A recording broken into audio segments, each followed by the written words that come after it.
Alors, vous écoutez la Ligue des Cinévores en compagnie de moi, Mathieu, votre animateur, et toujours avec moi, mon fidèle bras droit, mon fidèle compagnon, mon Chewbacca, Max. Comment ça va, Max? Ça va super bien, et toi, Mathieu? Ça va super bien. Cette semaine, on a le retour de notre collaborateur fidèle qui est quasiment rendu un habitué de notre émission. Oui, je t'ai habitué, écoute.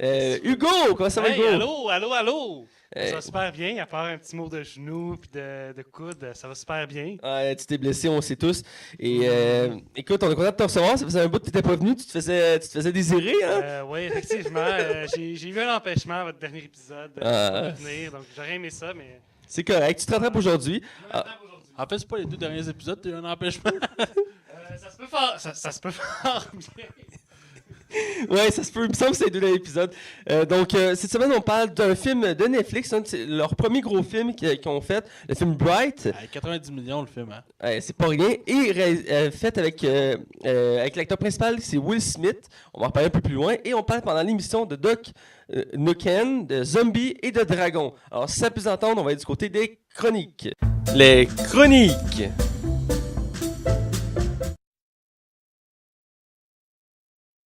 Alors, on est du côté des chroniques et là, on commence chaque semaine en disant ce qu'on a vu et écouté. Alors, je laisse la parole à Max. Qu'est-ce que tu as vu cette semaine? Moi, cette semaine, ça a été une semaine remplie de Netflix. Ah, Netflix. Ouais. Beaucoup de productions Netflix. Et justement, je vais commencer avec ce qui est semi-Netflix. OK. La série Black Lightning, je pense qu'elle est diffusée aux États-Unis, c'est CW. Ouais, CW. Et il y a un partenariat, il y a un partenaire qui est Netflix. Et Netflix, dans le fond, ce qu'ils font, ils vont diffuser des épisodes à chaque semaine. Et ils sont déjà en français, by the way. Là. Ah oui? Ouais, moi, je l'écoutais en français. Je sais, les puristes du vidéo doivent m'envoyer chier. Mais je l'écoutais en français. Et écoute, je l'ai écouté parce que j'avais rien écouté ce soir-là. Puis j'avais le goût d'écouter de quoi. Là, puis Les Punisher, tu n'y avais pas pensé, là. non, j'avais pas le goût d'écouter Punisher. Fait que j'ai écouté Black Lightning par curiosité parce que je trouve que le costume il est cucu, par exemple. Ça, là, je doute du costume. Là. Mais c'est là, souvent, ils retravaillent les costumes. Exemple, Arrow, je pense qu'il y a eu comme 4 costumes différents. Fait que ils les retravaillent avec le temps. Mais tu sais, j'étais allé voir pour le fun des bandes dessinées, voir de quoi qu'il y avait l'air le costume, puis c'est déjà pas mal moins pire. Là, c'est parce que le personnage a comme un drôle de masque. Qui fit bizarre, là. On dirait plus, tu sais, les masques de snow, là, quand tu fais du snow. Ouais. Ouais, c'est à peu près ça, genre. Mais sinon, c'est correct. Mais sinon, la série en soi, j'ai trouvé ça vraiment bon pour vrai. Et j'ai trouvé ça. C'est comme un peu Luke Cage qui essaie de montrer des gangsters de la rue. Mais c'est les mêmes créateurs, hein. Donc, le lien. Ah, ben écoute, ils ont appris parce que c'est pas mal meilleur que Luke Cage. On y croit un peu plus. Luke Cage, pas qu'on y croyait pas, mais c'est parce que ça tourne en rond, là. Parce que celui qui c'est un couple, je crois, une femme puis un homme qui ont créé Luke Cage à l'époque, dans les années 80. C'était le premier super-héros noir de Marvel. Et après, ils ont travaillé pour DC. Puis ils ont créé le premier super-héros noir pour DC, puis c'était Black Lightning. Je pensais que tu parlais des scénaristes de la série. Non, je parlais de celui du concepteur du personnage. Ok. Ouais. Ah, ben ça a du sens. Puis je sais qu'on pris une liberté parce qu'à l'origine, le personnage, sa ville, c'est Metropolis, la ville de Superman. Ah oui? Ouais, il vit dans les bas-fonds de Metropolis, mais pour les besoins de la série, on crée une ville fictive. Moi, je me rappelle pas du nom. Pour laisser plus de liberté. Ben ouais, c'est normal. Là. Ça a du sens quand tu me dis ça. Là. Ça a du sens, effectivement. Bref, j'étais censé écouter cette semaine, j'ai pas encore eu la chance, mais je voulais la découvrir. On m'a dit de bons commentaires, et il y en a un de ceux-là. Écoute, ça faisait longtemps que j'avais pas écouté une série de DC que j'avais aimé. Là. Surtout que tu n'avais pas aimé Flash, fait que... J'ai pas que j'ai pas aimé, j'ai juste pas embarqué. Puis qu'est-ce que tu as vu d'autre? J'ai continué Brooklyn Nine-Nine. Je l'ai terminé. Au total, j'ai déjà écouté les 4 saisons. C'est au-dessus de 100 épisodes. Mais écoute, à 20 minutes, ça s'écoute vraiment tout seul. Fait que je l'ai terminé. Fait que l'idée que j'ai eue, c'est de le recommencer. Mais tu sais, c'est comme quand t'écoutes, mettons, à l'époque, on écoutait Radio Enfer, puis qu'on l'écoutait, l'épisode, on l'a vu 15 fois, mais on le réécoutait pareil, parce que c'était dîner. Je fais ça avec Caméra Café, je comprends. C'est ça s'écoute vraiment tout seul, puis j'ai recommencé, puis je trouve qu'après une grosse journée de travail, écouter 2-3 épisodes de 20 minutes, je ris un coup parce que c'est vraiment bien écrit, ça me divertit. Mais sinon, je vais y aller dans les films que j'ai écoutés. Je vais aller du meilleur au pire. OK. J'ai écouté A Futile and Stupid Jester. OK. Qu'est-ce que c'est? C'est un film sur le magazine qui existait qui s'appelait le National Lampoon. Je sais pas si tu connais National Lampoon. Ils ont fait beaucoup de films. Là, je pense que non. Non plus. Aujourd'hui, c'est rendu une boîte de cinéma, mais dans le fond, à l'époque, le National Lampoon était un magazine qui voulait compétitionner avec aussi Mad. Ah oui, Mad, je connais, oui. Puis c'était un des premiers magazines qui était très osé. Elle faisait des jokes très osés. Écoute, c'est une des rares fois qu'on voyait vraiment des poitrines de femmes dévoilées de même dans un magazine. L'humour était vraiment acide mais ça a dégénéré. Le créateur a mal viré, tombé dans l'enfer de la drogue, de la coke. Mais le film, c'est vraiment bizarre comment que c'est fait. C'est que c'est voulu comme un biopic, mais on prend des libertés dans le sens que on va briser le 4e mur, on va... c'est parce que c'est dur de ne pas spoiler, mais en même temps, c'est un fait vécu. Est-ce que je peux dire un fait vécu? Est-ce que ça se rentre dans la section spoilers quand tu connais pas le personnage? Ben, je pense que ça reste un spoiler parce que ça fait partie de l'histoire du film. En tout cas, la fin m'a surpris. Puis quand j'ai lu sur le gars, j'étais vraiment comme « Oh shit ». Mais non, c'est ça. Ils vont jouer vraiment beaucoup avec le 4e mur. Puis c'est vraiment bizarre comme biopic. Mais j'ai trouvé ça vachement intéressant pour vrai. Là. OK. Je sais que le film, actuellement, il n'y a pas une note de fou sur Metacritic. Je pense que c'est 52 sur 100. Mais moi, j'ai été vraiment diverti. Puis tu ris. C'est ça qui arrive.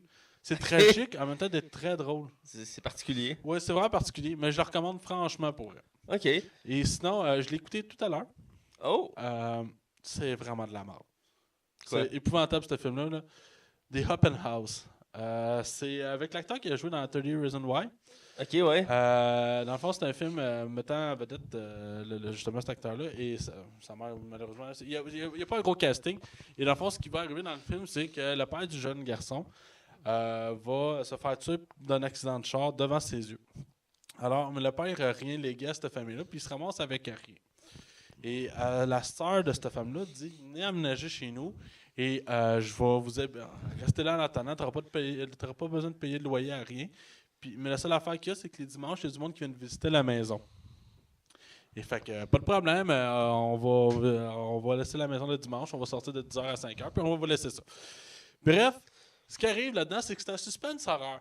Il y a du monde bizarre qui vont venir cogner chez eux. Le monde sont bizarres autour d'eux autres. Et le film va te montrer comme plein de petits détails. Le fait que notre personnage principal... excusez-moi, il est mis up, il va enlever ses verres de contact. Le fait qu'il a tout pour être admis pour être aux Olympiques parce qu'il court très vite. T'sais.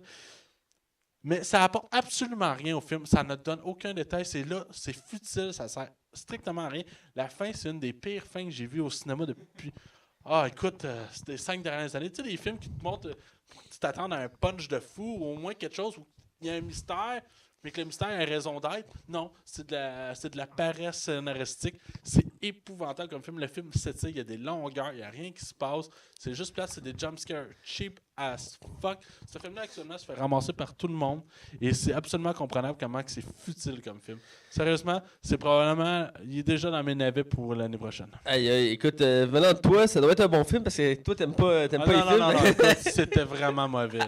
Si t'aimes ce film-là, je remets en doute tes... Si Max dit qu'il aime pas un film, je pense que j'irai pas le voir non plus, le film.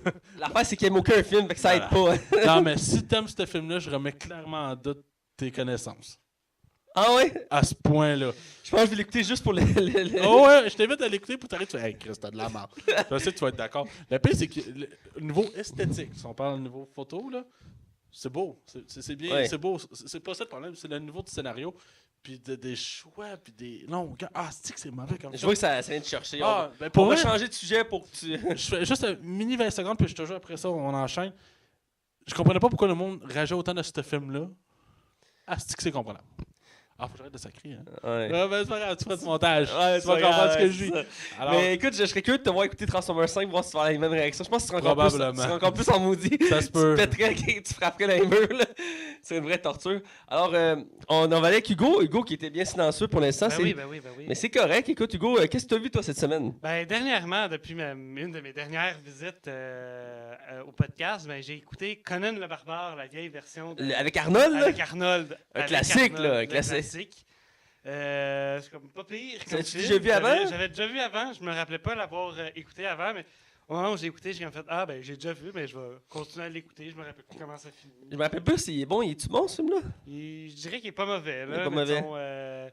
Si c'est à choisir entre The Open House et Conan le Barbare, de ce que Max me dit, c'est mieux d'écouter Conan le Barbare. Ah, vu de même, Jacques Conan. J'avais écouté le nouveau Conan avec l'acteur qui fait Aquaman en ce moment. Il y a quelques années, il avait sorti Conan le Barbare, une nouvelle version. Et je l'avais trouvé quand même pas pire. Il était bien fait, le film. Un bon film d'action. Je sais que... Ça doit. Je voulais l'écouter. Je pensais que c'était lui qui jouait à la télé. Puis je l'avais enregistré. Puis j'étais comme, ah, bon, non. C'est avec Arnold. Donc c'est pas si grave. Là, mais... Ben, c'est Arnold, je veux dire, c'est deux acteurs, là. Bref, on va... À sa jeune époque. À sa jeune époque, évidemment. Et qu'est-ce que tu as vu d'autre? J'ai vu dernièrement, à 20h17, Rue Darling. Ça, c'est un film québécois. Un film québécois qui passait à une chaîne canadienne, TFO, la télé francophone ontarienne. Et puis, pour les 150 ans du Canada. Donc, il était en québécois, mais sous-titré en anglais. C'est ça qui m'a gossé un peu tout le long du film, c'est le sous-titrage en anglais en dessous. Mais somme toute, un pas pire bon film aussi. Quand même un meilleur choix que sûrement de The Open House. Mais... je sais que ça va runner comme running gag. Là. Ça fait penser, j'en avais parlé un peu la semaine passée, mais il y a beaucoup de contenu québécois qu'on peut trouver sur Internet. Exactement. Et sur des sites de streaming, tout ça. Et souvent, les commentaires des Français, ils disent, est-ce qu'on peut avoir des sous-titres parce qu'on comprend pas? Pourtant, c'est du français. Ben oui. Mais est-ce que notre français n'est pas aussi comprenable qu'on voudrait... il y a sur Netflix, je regardais tantôt, il y a De Père en flic 2 qui est sur Netflix en ce moment. Ouais. Ah, c'est cool. Ouais, je l'ai vu moi aussi qui était là. Ça fait 3-4 films que je vois qui apparaît. Je veux savoir ce qui est le plus ironique là-dedans, c'est qu'il y avait des beaux malaises qui sont arrivés sur Netflix partout au Canada, sauf au Québec. Oui, effectivement, ça avait beaucoup chialé à l'époque quand ça avait été annoncé. C'est vrai. c'est vraiment con. Je sais que là, Netflix n'avait pas mis d'offrir plus de contenu québécois et canadien sur Netflix parce qu'ils ont un partenariat avec le gouvernement, tout ça, même si pour eux, ils peuvent faire ce qu'ils veulent.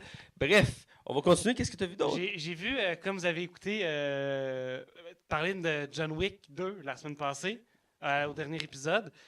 Et que, éventuellement, je voulais l'écouter aussi. Ben, suite à ta recommandation, Matt, j'ai écouté John Wick 1 avant d'écouter John Wick 2. Fait qu'éventuellement, je vais écouter John Wick 2. D'ailleurs, je t'ai passé le 2, tu vas pas l'écouter. Hein? Exactement. Donc, j'ai écouté John Wick 1. Qu'est-ce que t'en as pensé? Ben, très bon.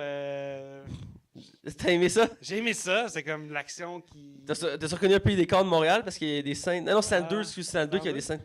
Bon, ben, c'était dans le 2. J'ai dit. Je vais t'en dire plus quand j'aurai vu le 2. C'est good. Puis je pense que tu veux finir avec une série. Oui, avec une série que ça faisait longtemps que j'avais regardé.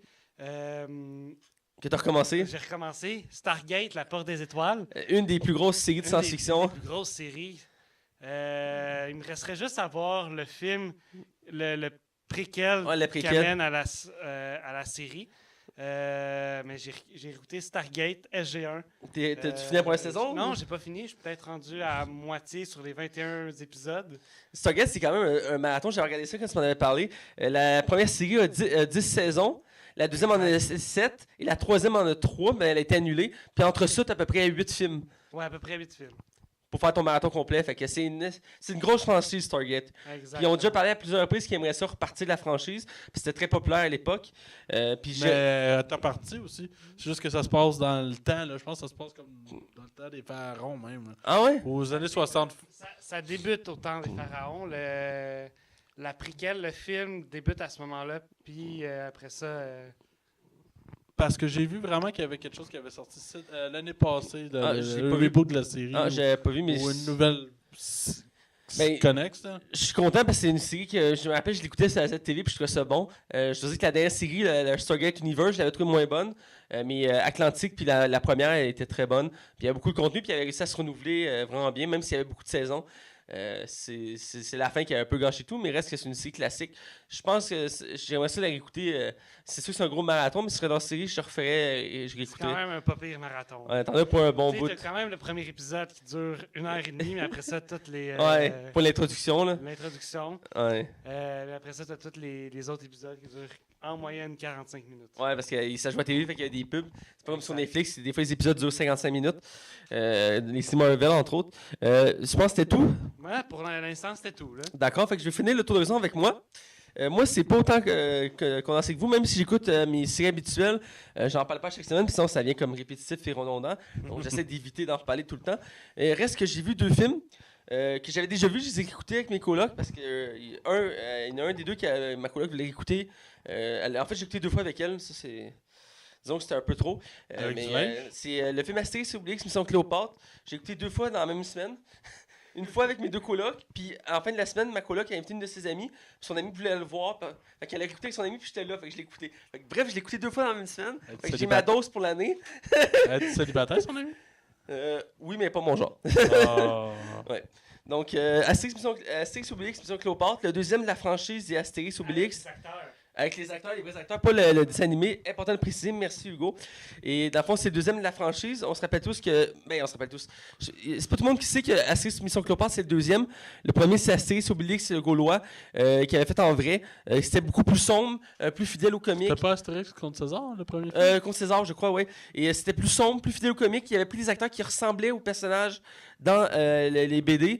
Ce qu'ils n'ont pas fait trop dans la partie des suites dans Mission Cléopâtre. À part Astérix et Obélix, la plupart des autres personnages ne se ressemblent pas dans les BD. S'il y a bien un film que j'écoutais vraiment souvent quand j'étais jeune, parce que l'école le mettait, puis je me rappelle, j'étais voir ça au cinéparc puis au cinéma quand j'étais jeune. Astérix contre César, je l'ai vraiment écouté souvent. Ah ouais? Ah ouais, ben je pense que t'habitais dans ce coin de Saint-Jérôme, hein? Toi, t'as toute ta jeunesse. À Saint-Janvier, là, je me rappelle, il mettait à chaque année Astérix contre César. La version animée ou en vrai? Le vrai, là. Ok, ben le vrai, moi je l'ai vu, je pense, 2. Je me rappelle pas l'avoir écouté le Comte César. Ah non? Non. Ben, il y avait moins pogné que Mission Cléopâtre parce qu'il était pas centré sur l'humour en tant que tel, plus sur le côté sombre. Exemple panoramique dans le film, il fait peur. Il est comme ton père, il fait comme des corbeaux, puis un orage, puis un éclair. C'est vraiment freakant. Ah ben oui, finalement je l'ai vu. Ah, tu sais? Oui, je l'ai vu, mais ça fait longtemps, puis ça m'a pas tant marqué que ça. D'ailleurs, l'année passée, il y a 2 ans, l'acteur qui faisait César dans le premier film, il est mort. Puis l'acteur, je me rappelle, je trouvais ça fascinant parce qu'il ressemblait comme 2 gouttes d'eau dans les BD. Il était très grand, très mince, avec la face pareille. Mais puis ce qui est particulier aussi du premier, c'est que pour avoir la fidélité des personnages, il n'avait pas pris juste des Français. Tu as des acteurs allemands, italiens, tout ça. Puis quand ils parlaient, tu l'entendais avec leurs accents. Mais bref, j'ai vu Astérix Mission Cléopâtre, que j'aime toujours. Je me suis pas tanné de l'écouter 2 fois de suite, mais je pense pas que je l'écouterai cette année.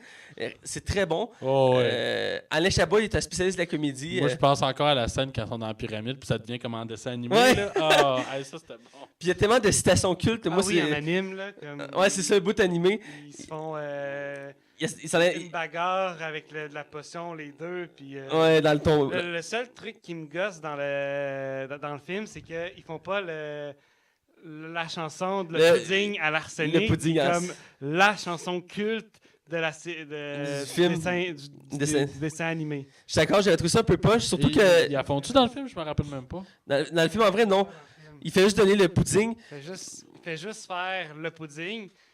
Il fait juste dire on va faire le pudding à l'arsenic. Et il fait comme ben voilà le pudding à l'arsenic qu'il envoie à la reine. Ce qui est ironique, c'est que l'acteur qui fait le méchant, c'est un chanteur français. Donc il aurait tellement pu chanter la tune.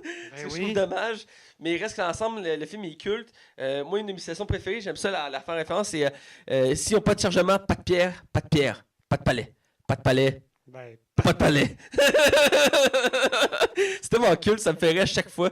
Je me tanne pas de voir un film très bon. Je dirais que c'est un des meilleurs films français que j'ai vu dans ma vie. Puis un des plus gros budgets aussi en termes de films français, c'est très bien fait. Puis tous les acteurs là-dedans, c'est des bons choix. Même comme j'ai dit, exemple César, c'est Alain Chabat qui le fait, même si dans les BD, le personnage il est vieux.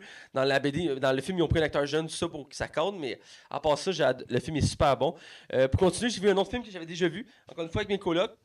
Ça m'a pas dérangé de le revoir. C'est sûr que c'est pas le meilleur de la franchise, mais il s'écoute bien. C'est le dernier Pirates des Caraïbes de Men No Tale, Les morts ne racontent pas d'histoire en français, que j'avais vu au cinéparc cet été et que j'avais été un peu déçu. Je l'ai mis dans mes déceptions cette année, dans le top 10 de mes déceptions.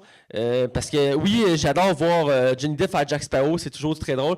Mais le film, il part dans le ridicule rapidement dans le film. Il nous donne l'impression que ça va partir sombre, qu'on revient dans l'origine du premier film où c'est très sombre et que l'humour était secondaire. Mais rapidement, c'est juste l'humour qui embarque, puis c'est non-stop, gag après gag. Puis on peut très bien enlever Johnny Depp du film, ça change rien à l'histoire, vraiment. Là.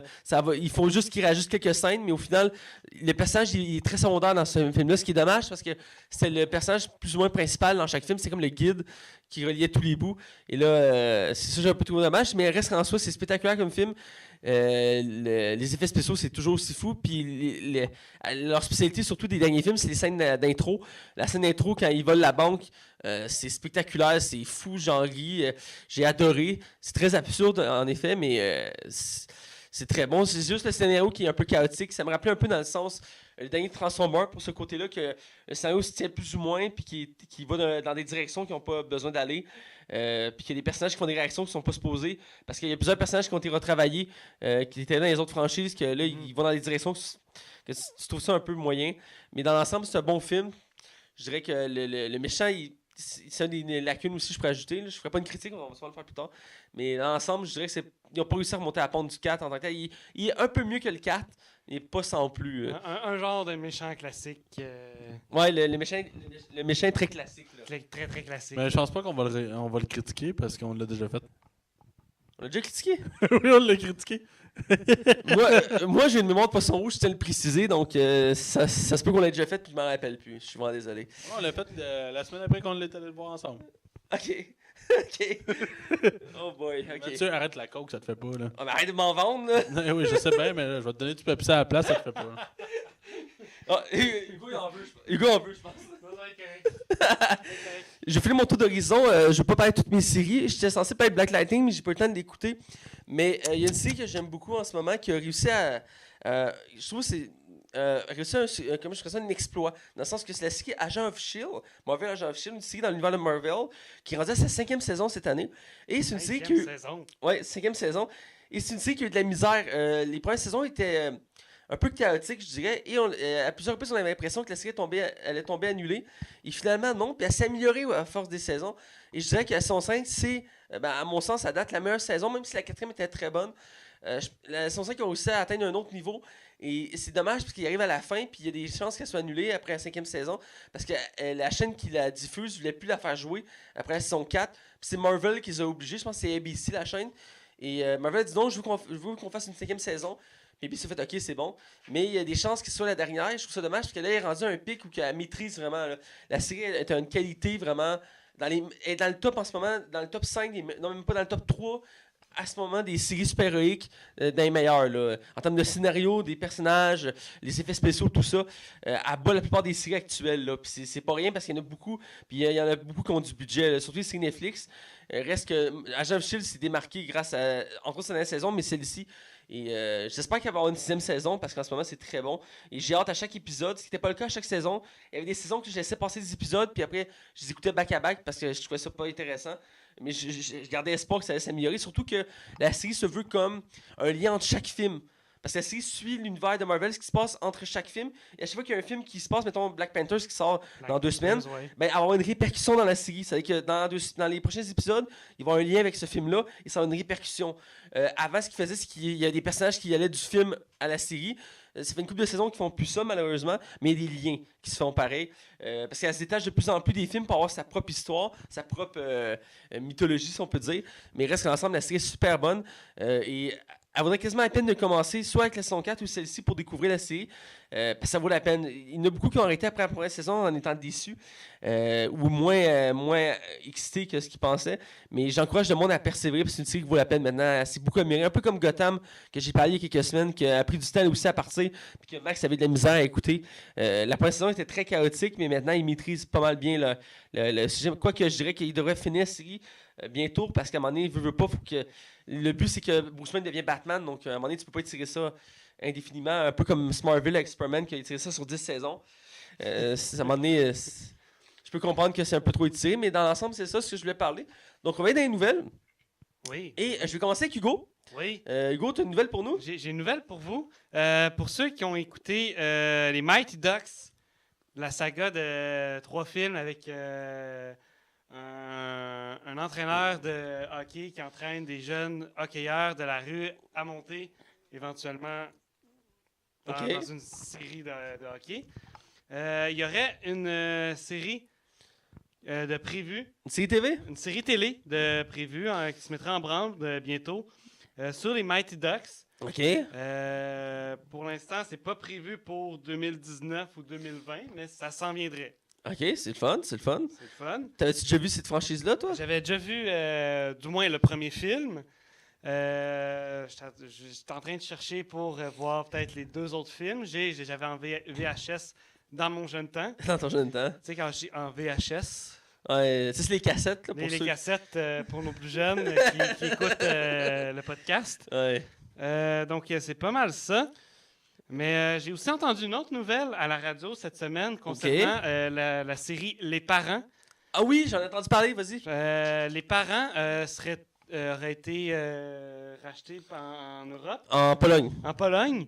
Et puis, eux auraient fait la série, mais ils partiraient un film sur la série. Et donc, seraient comme les premiers à faire un film dérivé de la série avant surtout que la série, je pense, des Parents est finie ici au Québec. Finie ici au Québec. Et ils feraient en Pologne la série, un film sur la série avant le Québec.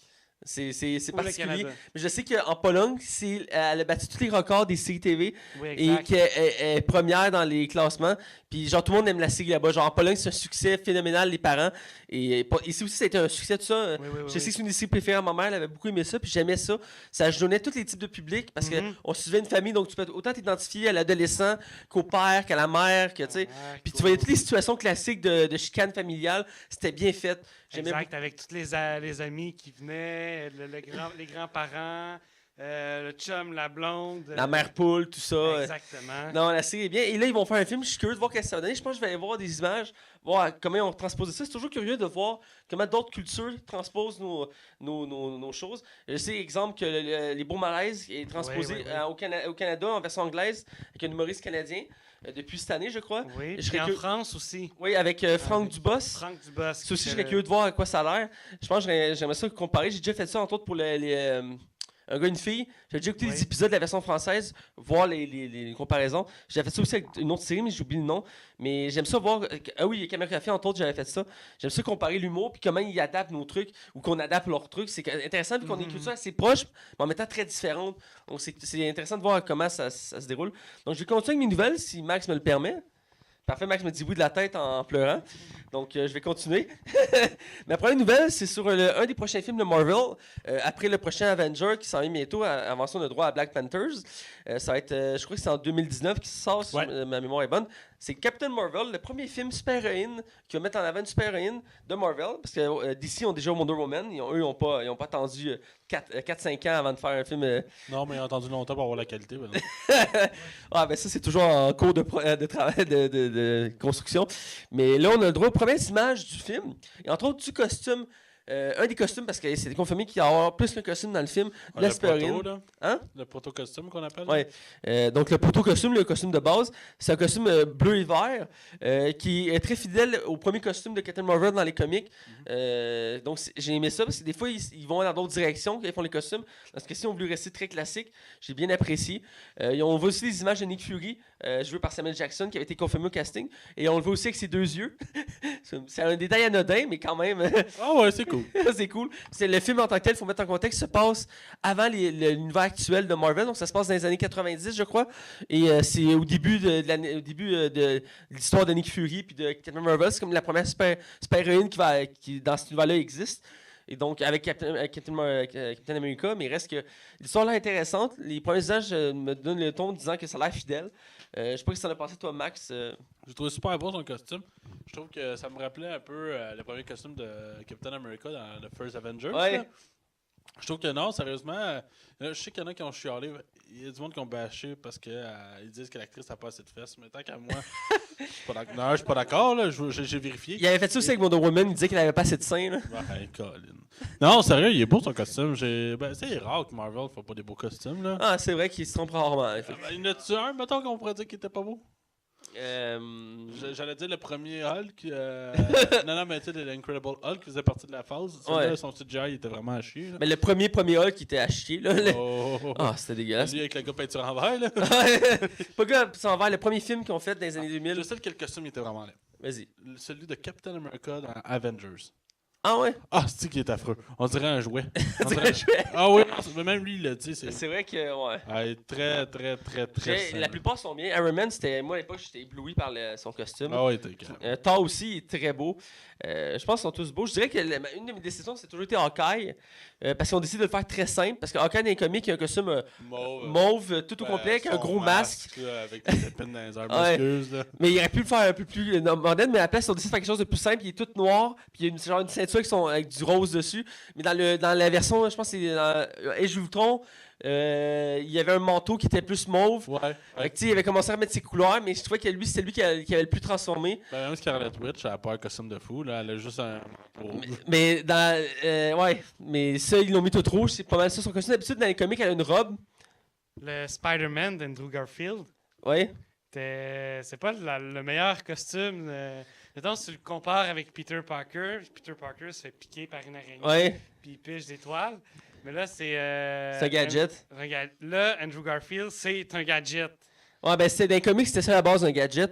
Mais le costume, je te dirais que entre les 3 costumes qu'on a actuellement de Spider-Man, Je dirais le dernier, là. ben, le dernier, il est très fidèle quand même, mais le premier original, c'est le costume classique que Spider-Man avait au début, donc je trouve qu'il est bien. Lui du milieu, c'était le moderne, parce qu'il ajoutait du bleu. De The Amazing Spider-Man, le premier, son costume, je le trouvais moins beau que son. J'aime la fidélité du costume qu'ils ont fait dans Amazing Spider-Man 2. Autant que le film, c'était de la merde. Ouais. Autant que son costume, il était vraiment beau. Là. Mais en original, je pense que la plupart des costumes sont bien faits. C'est une force de Ouais, Marvel. exactement, ouais. Je dirais que c'est quelque chose qui est un détail important pour un super-héros, donc souvent ils mettent le budget très fort dessus. Je sais qu'une des plus grandes conceptrices de costumes, elle travaille pour DC, puis c'est elle qui fait tous les costumes des séries CW, là. Flash, Arrow, Supergirl, Black Lightning, entre autres. Tous les costumes qu'on voit de super-héros là-dedans, c'est une femme qui est fait. Puis j'ai vu une vidéo sur elle, puis écoute, c'est une master. Elle avait fait aussi, je pense, c'est Man of Steel comme film. Wow, il était beau le costume Ouais. de Loftus. Puis elle est spécialisée dans les costumes super-héros maintenant, puis ils sont beaux. Même Arrow et Flash sont beaux, leurs costumes. Ouais, là. ils sont bien travaillés. Là, Ouais. Puis elle a montré des exemples qu'elle a fait, puis elle voulait être le plus moderne possible, puis en même temps être fidèle. Tu sais, c'est toujours dur de vouloir faire un costume moderne, fidèle, puis aussi un nouveau style, tu sais, pour le personnage. Ben, j'avais écouté le making-of de Man of Steel, puis ils ont vraiment hésité. On me dit Bobette, on l'aimait pas. Non, mais pas vrai, puis ils se sont posé la question s'il faut le personnage, on le trouve crédible, fait qu'on va le retirer. Je trouve que c'est un bon choix, mais ça, c'est très personnel. Je sais qu'il y en a qui ont vraiment pas été contents, là. Ouais, ben moi, ça m'a pas tant dérangé que ça. Je veux dire, ça se prend bien, là.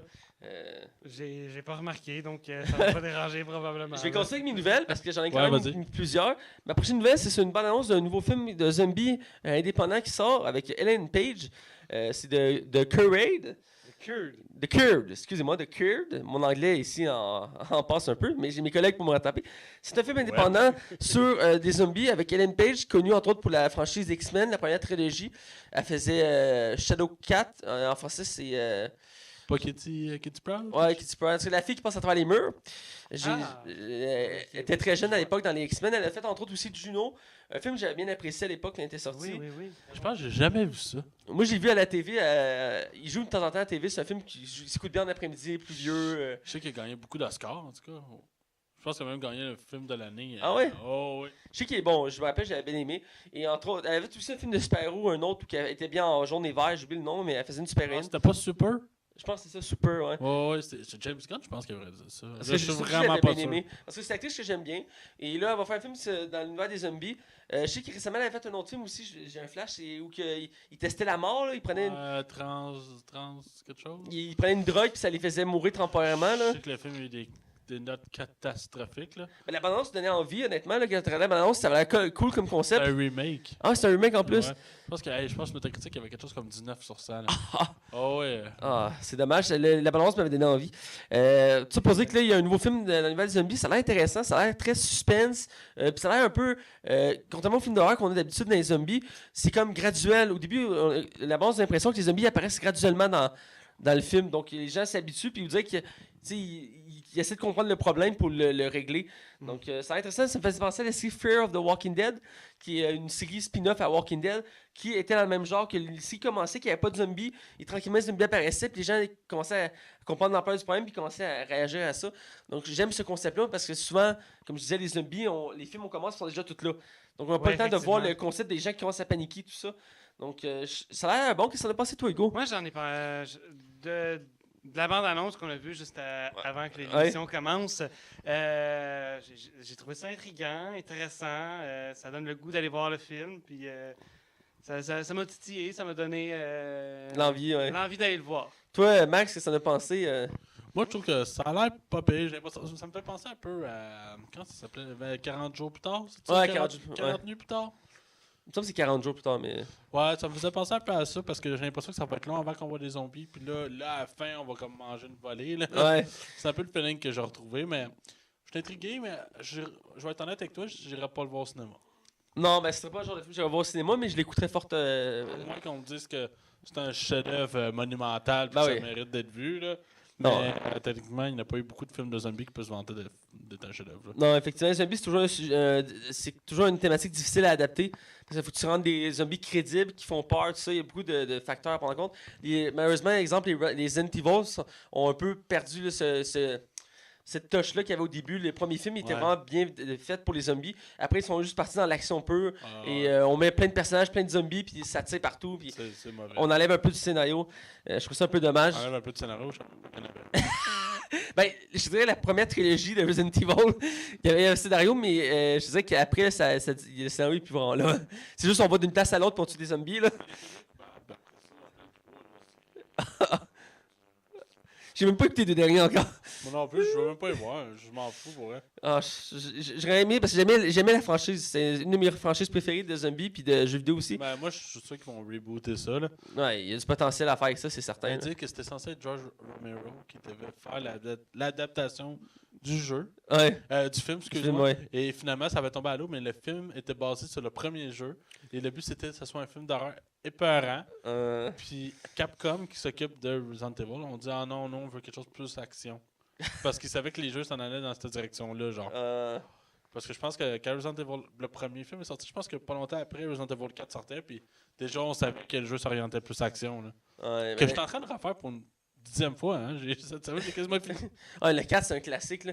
Je l'ai fini un nombre de fois incalculable. Puis je pense que toi, tu la version remasterisée, fait que tu as aussi l'extension que t'es Ada aussi. Ouais, je l'ai avec les costumes supplémentaires. C'est nice parce que tu refais l'histoire, mais de son point de vue. Donc, ouais. ça, je trouve ça cool. C'est vraiment. Mais c'est du recyclage ouais, mais c'est juste pour voir l'histoire d'un autre point de vue. Que... c'était intéressant. Là. Ouais, bref, c'est pour continuer à mes nouvelles, parce qu'il m'en reste encore. On a des nouvelles pour la suite du film Shining, un classique, encore une fois. Culte, que je te culte, dirais. Ouais. On peut mettre ce terme-là pour ce film-là, c'est un film culte. Ouais. La suite, ça s'appelle Doctor Sleep. Dans le fond, c'est le nom du roman de la suite de l'œuvre de Shining. Et on trouvé le réalisateur, dans le fond, c'est Mike Flanagan. Il a spécialisé des films d'horreur. Ouais. Il a fait plusieurs films qui ont été considérés comme très bons, des succès. Donc, il va travailler sur la suite et qui, dans le fond, va se centrer sur l'enfant qu'on voyait dans le premier film, qui va vivre la même expérience que son père, dans le fond. Ça fait longtemps que j'ai vu Shining, donc j'ai un peu de la misère à en parler clairement. Mais dans l'ensemble, on suit l'enfant du premier film qui va se battre avec les démons de son père. Donc, ouais. Ah, c'est intéressant dans ce cas-là. Ouais. Et je sais que le 1 était très bon, donc je suis curieux de voir ce que ça va donner. C'est toujours casse-gueule faire des suites sur des films cultes. C'est des risques qu'il scrape. Donc, on verra bien comment il va se démarquer. Mais il reste que c'est un très bon réalisateur qui est spécialisé, comme j'ai dit, dans les films d'horreur. Il a entre autres fait Ouija, les origines. Récemment, dans les films récents, mais il en a fait d'autres. Ouais, il a fait Gerald's Game qui est sorti sur Netflix. J'en ai parlé cette année. La fille qui est attachée à son lit. Puis c'était vraiment bon, ça. Et ça a l'air que Ouija, les origines, c'était le 2e. Et celui qui avait fait Oculus, je pense qu'il y avait Guillermo del Toro aussi qui avait travaillé dessus. C'est un film d'horreur que j'ai pas vu, par exemple, mais que je sais qu'il y avait vraiment eu des bons retours. Là. Oculus, je pense une franchise, il y en a plus qu'un, je pense, Oculus.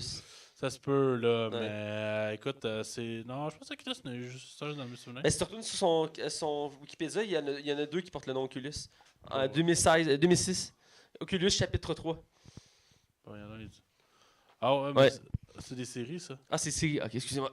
Excusez-moi, on regardait le Wikipédia du réalisateur. Mais c'est juste intéressant de regarder ce qu'ils font. Mais tout ça pour dire que ça a de bonnes augures pour cette nouvelle-là. Je suis curieux de voir. S'il fait un aussi bon film que The Shining, ça va donner culte aussi, on l'espère. Mais comme je dis. Tu sais, je me suis assis avec quelqu'un justement sur ça cette semaine. Parce que lui, il me disait, tu peux pas adapter tu peux pas faire une suite à Shining. Je fais, ouais, mais on pensait pas qu'on pouvait faire une suite à Blade Runner. Ouais, ou Jumanji. Jumanji, à date, là, il bat Star Wars. Et, voyons, il a fait le trip de l'argent de Jumanji, même si on compte l'inflammation. Ouais. D'ailleurs, il y a une nouvelle sur Jumanji. Vas-y. Ouais, non seulement il bat, je pense que j'allais dire la même nouvelle que toi, Matt. Non Ouais. seulement il bat Star Wars The Last Jedi, mais il y a une suite Oui. qui est annoncée. Je pense que c'est ça que tu voulais Oui, dire. on l'a oublié de le mettre dans notre planning, mais effectivement, c'était annoncé dernièrement que Jumanji va avoir le droit à une suite, donc ça va donner une trilogie, si on peut dire. Avec encore Le Wayne The Rock Johnson. Et oui, et oui. Et le casting, dans le fond, c'est avec les mêmes 4 principaux qui vont revenir. Et C'est sûr que c'est les 4 qui reviennent, c'est officiel? parce que The Rock est confirmé, donc s'il est confirmé, j'imagine que les autres vont être Ah oui, confirmés. The Rock a confirmé qu'il serait là? Ouais. Ah, bon, ben ça se peut même peut-être qu'ils vont vouloir y retourner, dans le fond. Ouais, c'est un concept qui a du potentiel. Il y a de l'argent à faire. Écoute, je pense que le film il y a quasiment 750 millions, 800 millions. Ah, ça a pogné, là. Il faut que je le voie, ce film-là. C'est un succès surprise pour Sony, pour vrai. Ben, c'est une bonne chose. Ça pourrait partir d'une franchise intéressante. Ça a du potentiel, comme je disais. Juste finir sur cette nouvelle-là. Quand j'ai vu la nouvelle, j'ai regardé des entrevues, puis il avait fait une entrevue pour faire une publicité pour le film. Et comme concept, l'entrevue, c'est que chaque personnage, chaque acteur devait imiter un autre acteur. Fait que The Rock, il imitait, mettons, il imitait Jack Black imitait The Rock, puis Kevin Hart, est-ce que tu comprends, il se mélangeait. Puis Jack Black, il a imité vraiment à la perfection de Rock, qui était capable d'imiter sa voix, puis il faisait sa gestuelle, puis il parlait, tout ça, puis tout le monde. Et je trouvais ça tellement drôle. Je m'attendais. Parce que les deux premiers, ils parlent en premier, ça a l'air comme pas pire. Puis il arrive à Jack Black, puis lui doit imiter The Rock, puis il commence à parler, puis tu le vois intense. Écoute, je trouve ça tellement drôle, puis c'est concept, parce que dans le fond, ils jouent chacun un personnage qui joue un personnage, donc c'est le concept de l'entrevue. Mais j'ai bien aimé ce concept-là, qui sont comme pas eux-mêmes, qui sont quelqu'un d'autre. Puis ils ont expliqué que c'était spécial comme façon de faire, parce que dans le fond, tu joues pas un personnage, tu joues un personnage qui joue un personnage, donc c'est une autre façon. Jack Black avait déjà fait ça dans les Tonnerres sur les tropiques, entre autres, mais c'est quelque chose qu'on voit pas souvent dans le cinéma, qu'un personnage joue deux personnages, dans le fond, là, c'est comme. C'est spécial. Bref, j'ai hâte de voir ce que ça va donner. Il faut que je vois le Jumanji, j'ai vraiment hâte. Donc, il me reste une nouvelle. Après, je vais laisser Max finir le tour d'horizon.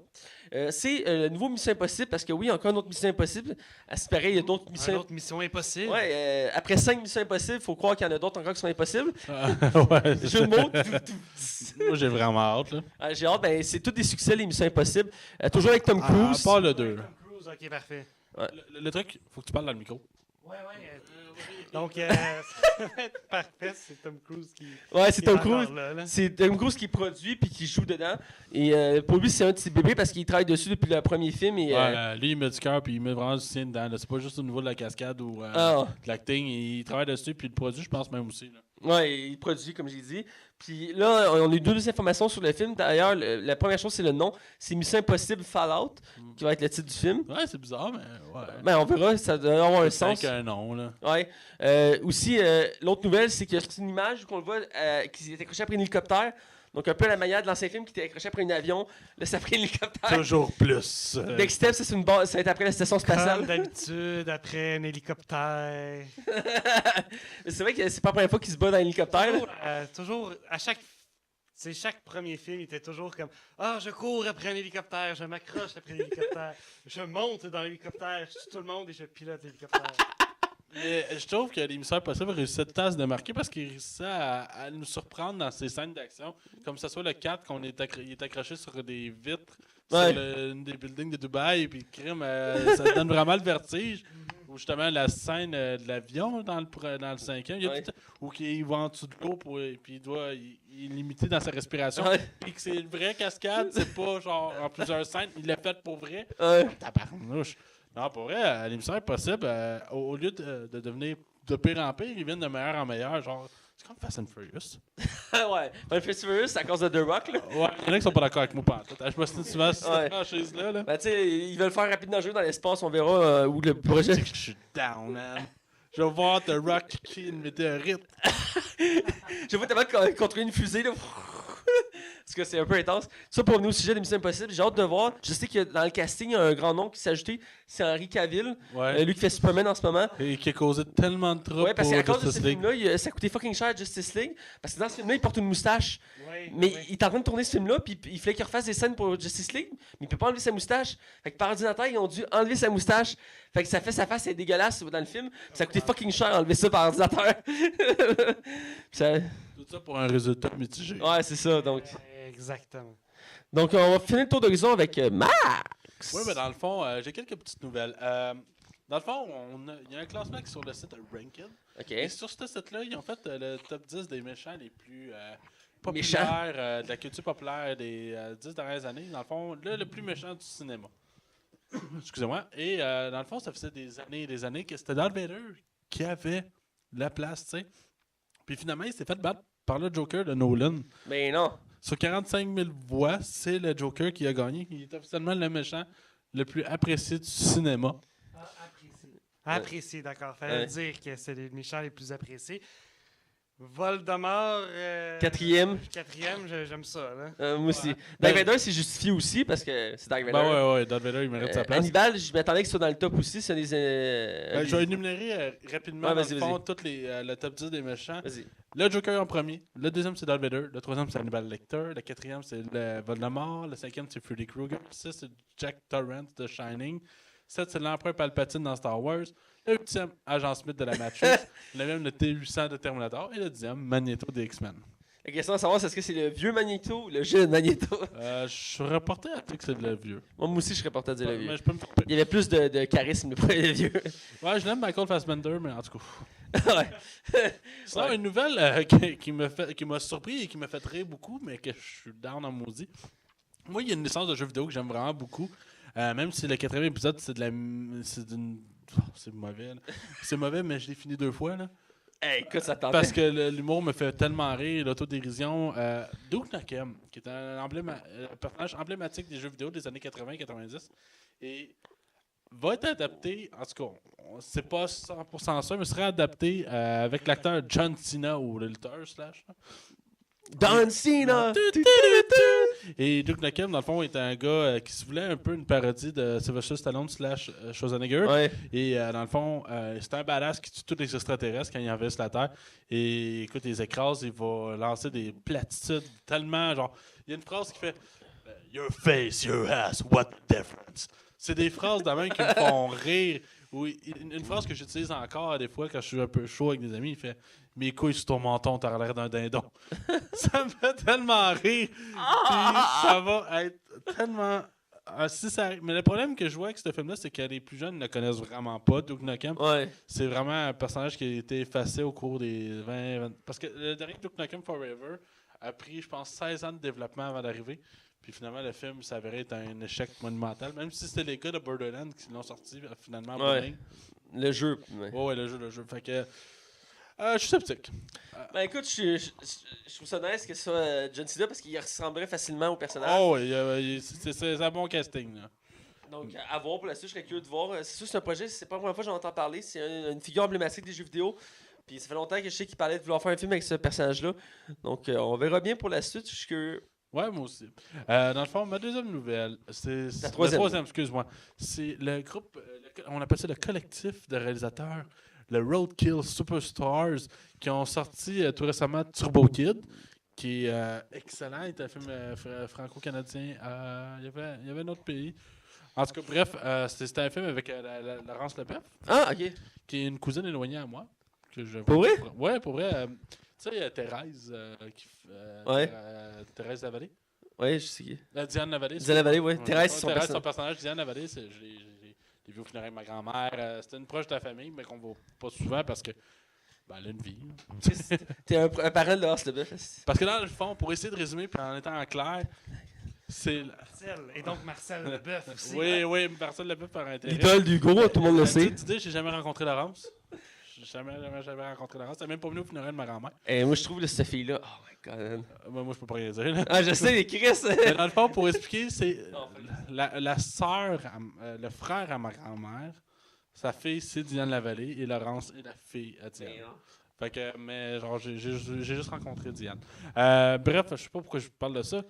En tout cas, oui, parce que Laurence Leboeuf jouait dans Turbo Kid. C'est un film que je recommande fortement. Puis il y a des réalisateurs que tu peux voir qui vont devenir ultra big. Ben, eux autres, ça en fait partie.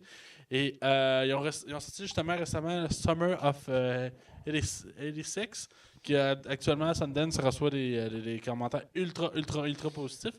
Good. Et ils sont officiels. C'est officiel. Ils vont réaliser l'adaptation des romans, en fait, d'Amos Dragon, que je connais plus ou moins. Mais écoute, c'est signe que...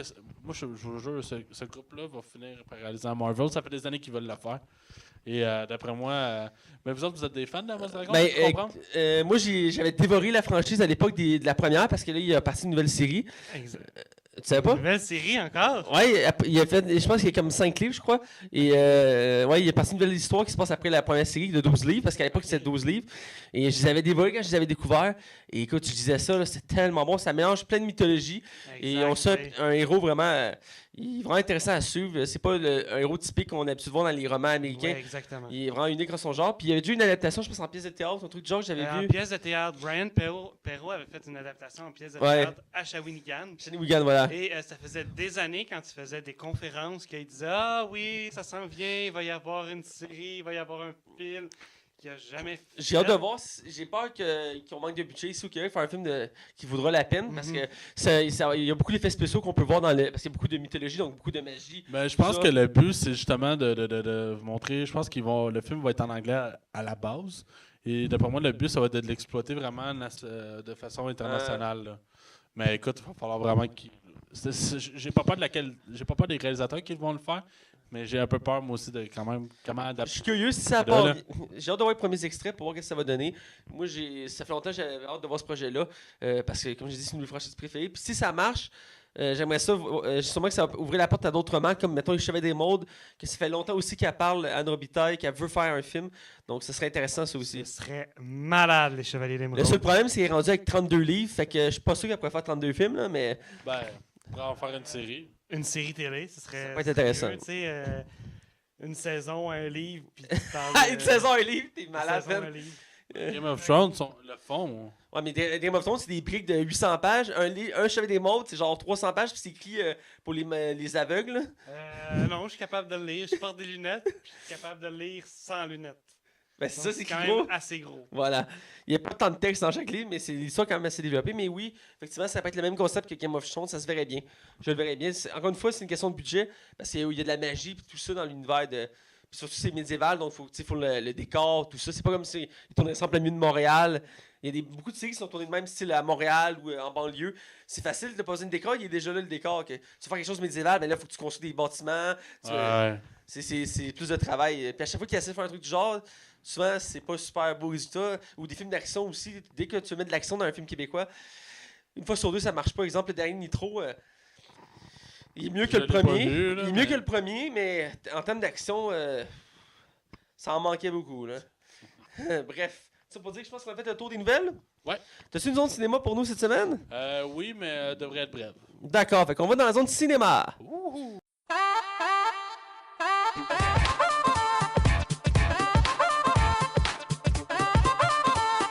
Bienvenue dans la zone cinéma.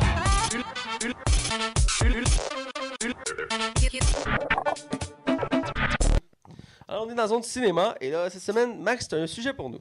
Ouais, dans le fond, je me suis inspiré un peu de la nouvelle qu'on a eue sur The Shining, qui allait avoir une suite à ce film-là. Et vu que c'est un film culte, et j'ai aussi donné la comparaison à Blade Runner 2049, Ouais. qui est une suite à Blade Runner, qui est un film qui est encore aujourd'hui acclamé par la critique.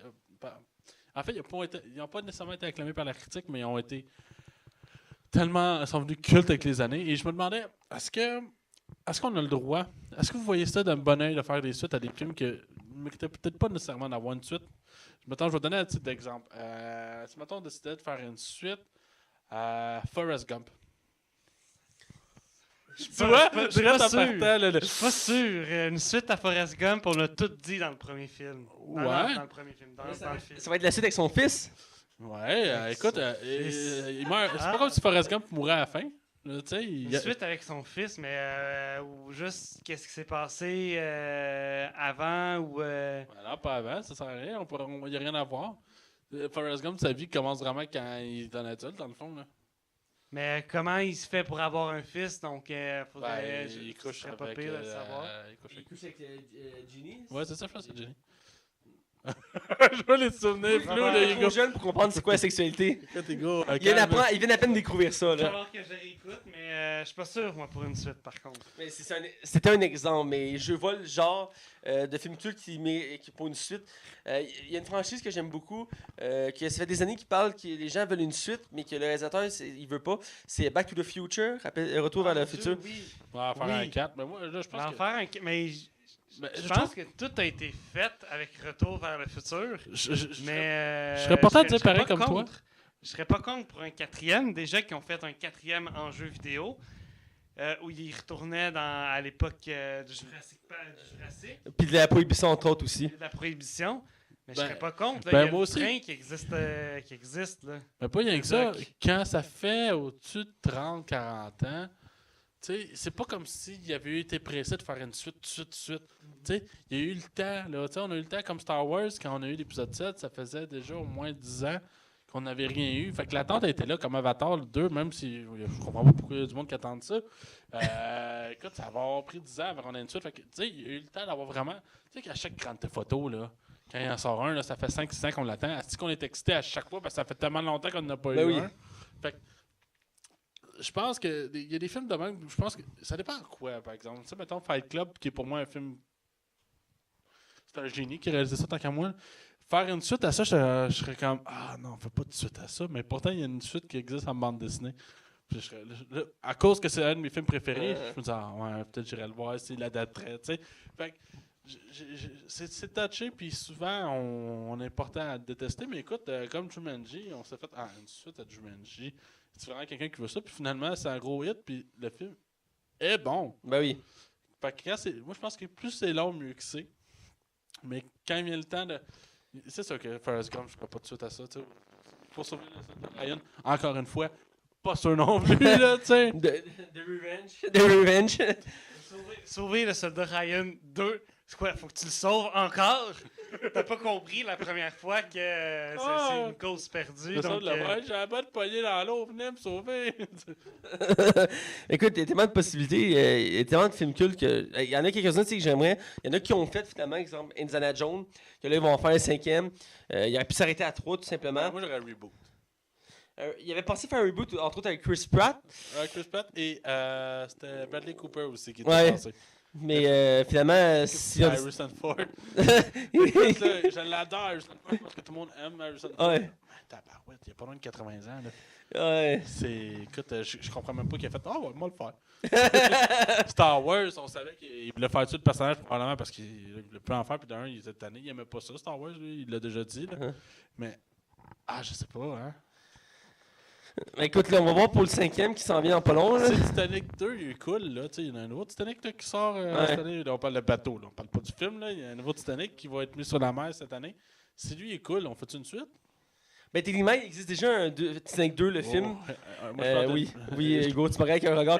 J'allais dire, ben, ce serait le fun qu'on sache qu'est-ce qui s'est passé à Rose entre le temps qu'elle est sauvée sur le bateau et le temps qu'elle arrive et qu'elle raconte son histoire. Tu sais, toute sa vie, doit être morte, la vieille peau, là. Ben, ouais, d'après moi, elle doit être morte. Elle meurt sur le bateau de recherche en jetant la pierre bleue à l'eau. Ouais, mais la vraie de vraie, là. La vraie de vraie, oui. Elle meurt dans le film? Elle était conseillère pour le film, il me semble. Elle était en chaise roulante pis tout, là, je me rappelle. Ouais, elle était pas jeune, là. Mais il me semble que dans le film, ils l'ont fait dessus, peut-être, là, mais... Ouais, peut-être dans le film, elle meurt. Il a font tuer, mais... Je pense que c'est le côté dramatique. Elle meurt dans son sommeil, puis elle va rejoindre Jack sur le bateau en souvenir. Ça se peut, mais la vraie de vraie, elle n'est pas morte pendant le film. Il me semble que non. Il l'a pas laissé mourir devant eux. Ah ouais, ça va être écœurant comme scène. Ah ouais, let's go. C'est tellement réaliste. Mais ouais, écoute, c'est toujours touché, j'en parlais tantôt, les films cultes.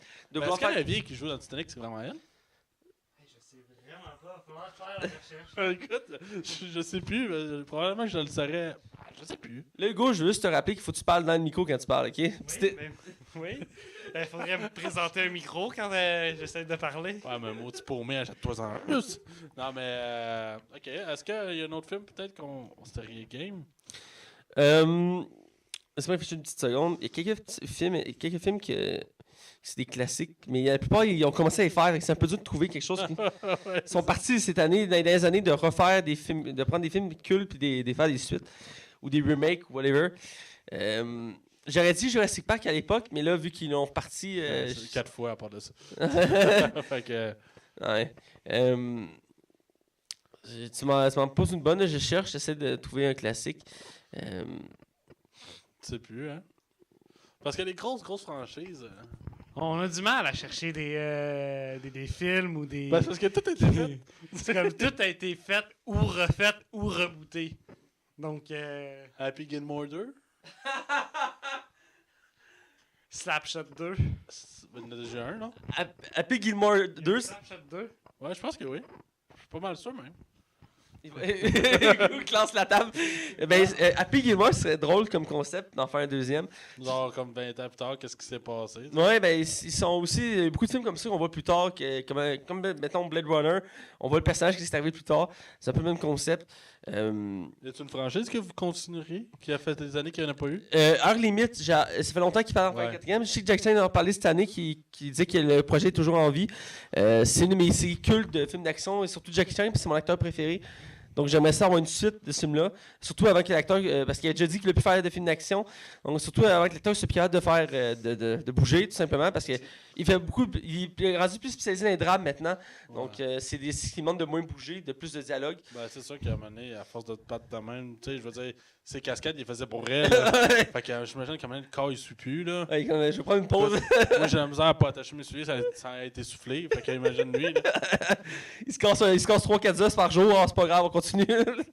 Ouais, mais c'est plusieurs séries de même. Il y a Heure limite, j'aimerais ça. C'est dur à chercher parce que tu ne nous as pas préparé. Mais je te dirais que. Ok, je vais essayer. On fait une suite à Bruce le Tout-Puissant. Il y a Evan le Tout-Puissant. Moi, je le compte pas, ok? Moi, je parle d'un film avec Jim Carrey. Mais à la base, c'était censé faire une suite, mais c'est Jim Carrey qui n'a pas voulu. Donc. Ok, Truman Show. Ça peut être possible, Truman Show. Ben, il est sorti. Non, mais pas le film, il est pas sorti, mais lui, il est Ouais, sorti. mais dans le sens où tu pourrais faire le même concept avec une autre personne, genre un remake ou. Ah, t'oserais faire un remake à ce film-là? Peut-être. Ben. Ça peut être une suite avec un. Une Suisse. Une suite que je sais pas moi, le concept a évolué, mais je Mr. dis. Bean 2. Mr. Bean 2. Ah non, il y en a déjà un, pour vrai, il y en a déjà un. Mr. Bean. Le premier, Il y a les vacances de Mr. Bean, mais... c'était vraiment de la merde, par exemple, le 2. Non, les vacances de Mr. Bean. Ah, j'ai c'était pas vraiment aimé bon. ça. J'ai ri. Le tout premier long Mr. du Bean, il film. me fait encore rire, mais le 2... Ah, ouais, je pense à rien. Les vacances de Mr. Bean. J'ai écoute, trouvé ça épouvantable comme film. Mais j'étais dans la salle de cinéma avec mon camp de jour. puis il y avait T'étais une sorti? fille derrière... Non, il y avait une fille derrière moi que je trouvais jolie. Puis tout le long, je l'écoutais rire, je la regardais rire, puis j'ai comme... Je te fourrais en riant, tu sais. Mais tu sais, Ah non, c'est parce que vraiment lui, il doit drôle, faire du montage après pour la radio. Tabarnak! Parce que... Mais Brice de Nice, Mais il y en a déjà un 3, c'est vrai qu'il faudrait en avoir un 2, mais... il pourrait tellement faire un vrai bon deuxième, là. Ah, ok, une suite à James Bond. Mais James Bond, Ouais, je sais. Il a déjà annoncé qu'il ferait encore un dernier film avec Daniel Craig. Ouais. Ah, je sais J'allais pas. dire tantôt Dinotopia, mais... Looper, feriez-vous une suite à Looper? je verrais bien une suite à Looper, le concept il peut être réutilisé. Anana Express. Anna Express, ouais. Non, pas Anna Express, je vois pas le potentiel. Non, ça marche pas plus. Seul au monde. Pas sur le monde, mais Tonnerre sur Tropique 2. Ouais, avec d'autres acteurs. Ouais, tu sais, un autre concept, un autre film qui tourne, puis il y a 4 acteurs qui jouent 4 acteurs. Tu sais, Ouais, ça? Wedding Crasher, j'aurais aimé ça avoir une suite à ça. Nick Crasher. Non, Wedding Crasher, tu sais, avec, Oui. avec Vince Vaughn puis Owen Wilson qui vont dans des mariages pour fourrer les filles. Avec Will Ferrell qui est un cruiser compulsif. Ah ouais, lui, il avait trouvé la technique parfaite, il allait à des funérailles. Oui. Tu vas voir, dans ce temps-là, ils ont juste le goût de fourrer, ils sont tristes. Mais il y avait... comment ça s'appelait, Est-ce donc? que, vu que l'émission va être diffusée à la radio, est-ce que tu peux rajouter des bips sonores? Théoriquement, je préfère, mais ça m'ajouterait de la job pour rien. Mais ça serait carré. Au moins un, genre. Je vais t'en mettre un pour toi si j'y pense. Mais ouais. sinon, est-ce que tu avais d'autres choses à rajouter? Mais je pense que c'est un sujet qu'on pourrait parler à l'infini. Puis tout le temps, il faut parler de notre film qu'on parle de cette semaine. Donc je pense qu'on va aller critiquer notre film. J'avais quelque chose en tête, mais je l'ai perdu, donc on pourrait passer au film. Là. D'accord, donc je rappelle, on va. Je recommence. On quitte la zone cinéma pour aller dans la zone non spoiler et on parle du film The Bride. Attention, vous rentrez dans la zone non spoiler. Attention, vous rentrez dans la zone non spoiler. Alors, dans la zone non spoiler, et cette semaine, je répète, on parle du film Bright, un film fait par le réalisateur David Ayer, qui nous a donné le très bon film Suicide Squad et l'excellent film Fury, comme Max disait tantôt avant l'émission. Et on a... Suicide Squad, un très bon film. En tout cas, ouais, continue. J'attendais le commentaire. Je pensais que t'allais faire une joke. Hein, Maxime? Non, t'as juste fait. Non, c'est un très bon film. Hey, gros, il est sérieux, là. Je vais te faire sortir de tes gonds. Donc, dans le casting, principalement, il y a un acteur qui se démarque, c'est Will Smith. Qui joue Will Smith? C'était carré. Ouais, Will Smith dans le rôle de Will Smith. C'est un peu ça pour vrai. Qui joue un Afro-Américain. Ouais. Faut préciser. Bref, on a aussi Joel Edgerton. ouais, il joue le rôle d'un Afro-Américain, pas d'un blanc. Non, Wow, malheureusement, faire changement. Et on a Joel Edgerton qui fait le deuxième personnage principal, qui sont comment je dirais ça, son partenaire de policier. Son partner. Ouais, voilà. On a Noomi Rapace qui fait une elfe. Ouais, la méchante principale. Là. La méchante elfe principale. On a Lucy Fry qui fait l'elfe qui suit les gentils tout le long du film. La gentille elfe. Voilà, la gentille elfe, voilà. As-tu passé la nouvelle par rapport à ce film-là de face à Netflix?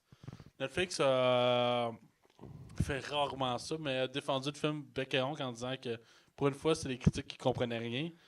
C'est rare. Oui, j'avais vu ça, oui. Hein, ils ont défendu le film. Ouais, c'est assez particulier, surtout que le public a beaucoup aimé le film. C'est produit évidemment par Netflix, comme on vient de le dire, et c'est distribué par Netflix parce que c'est leur premier gros film de Netflix.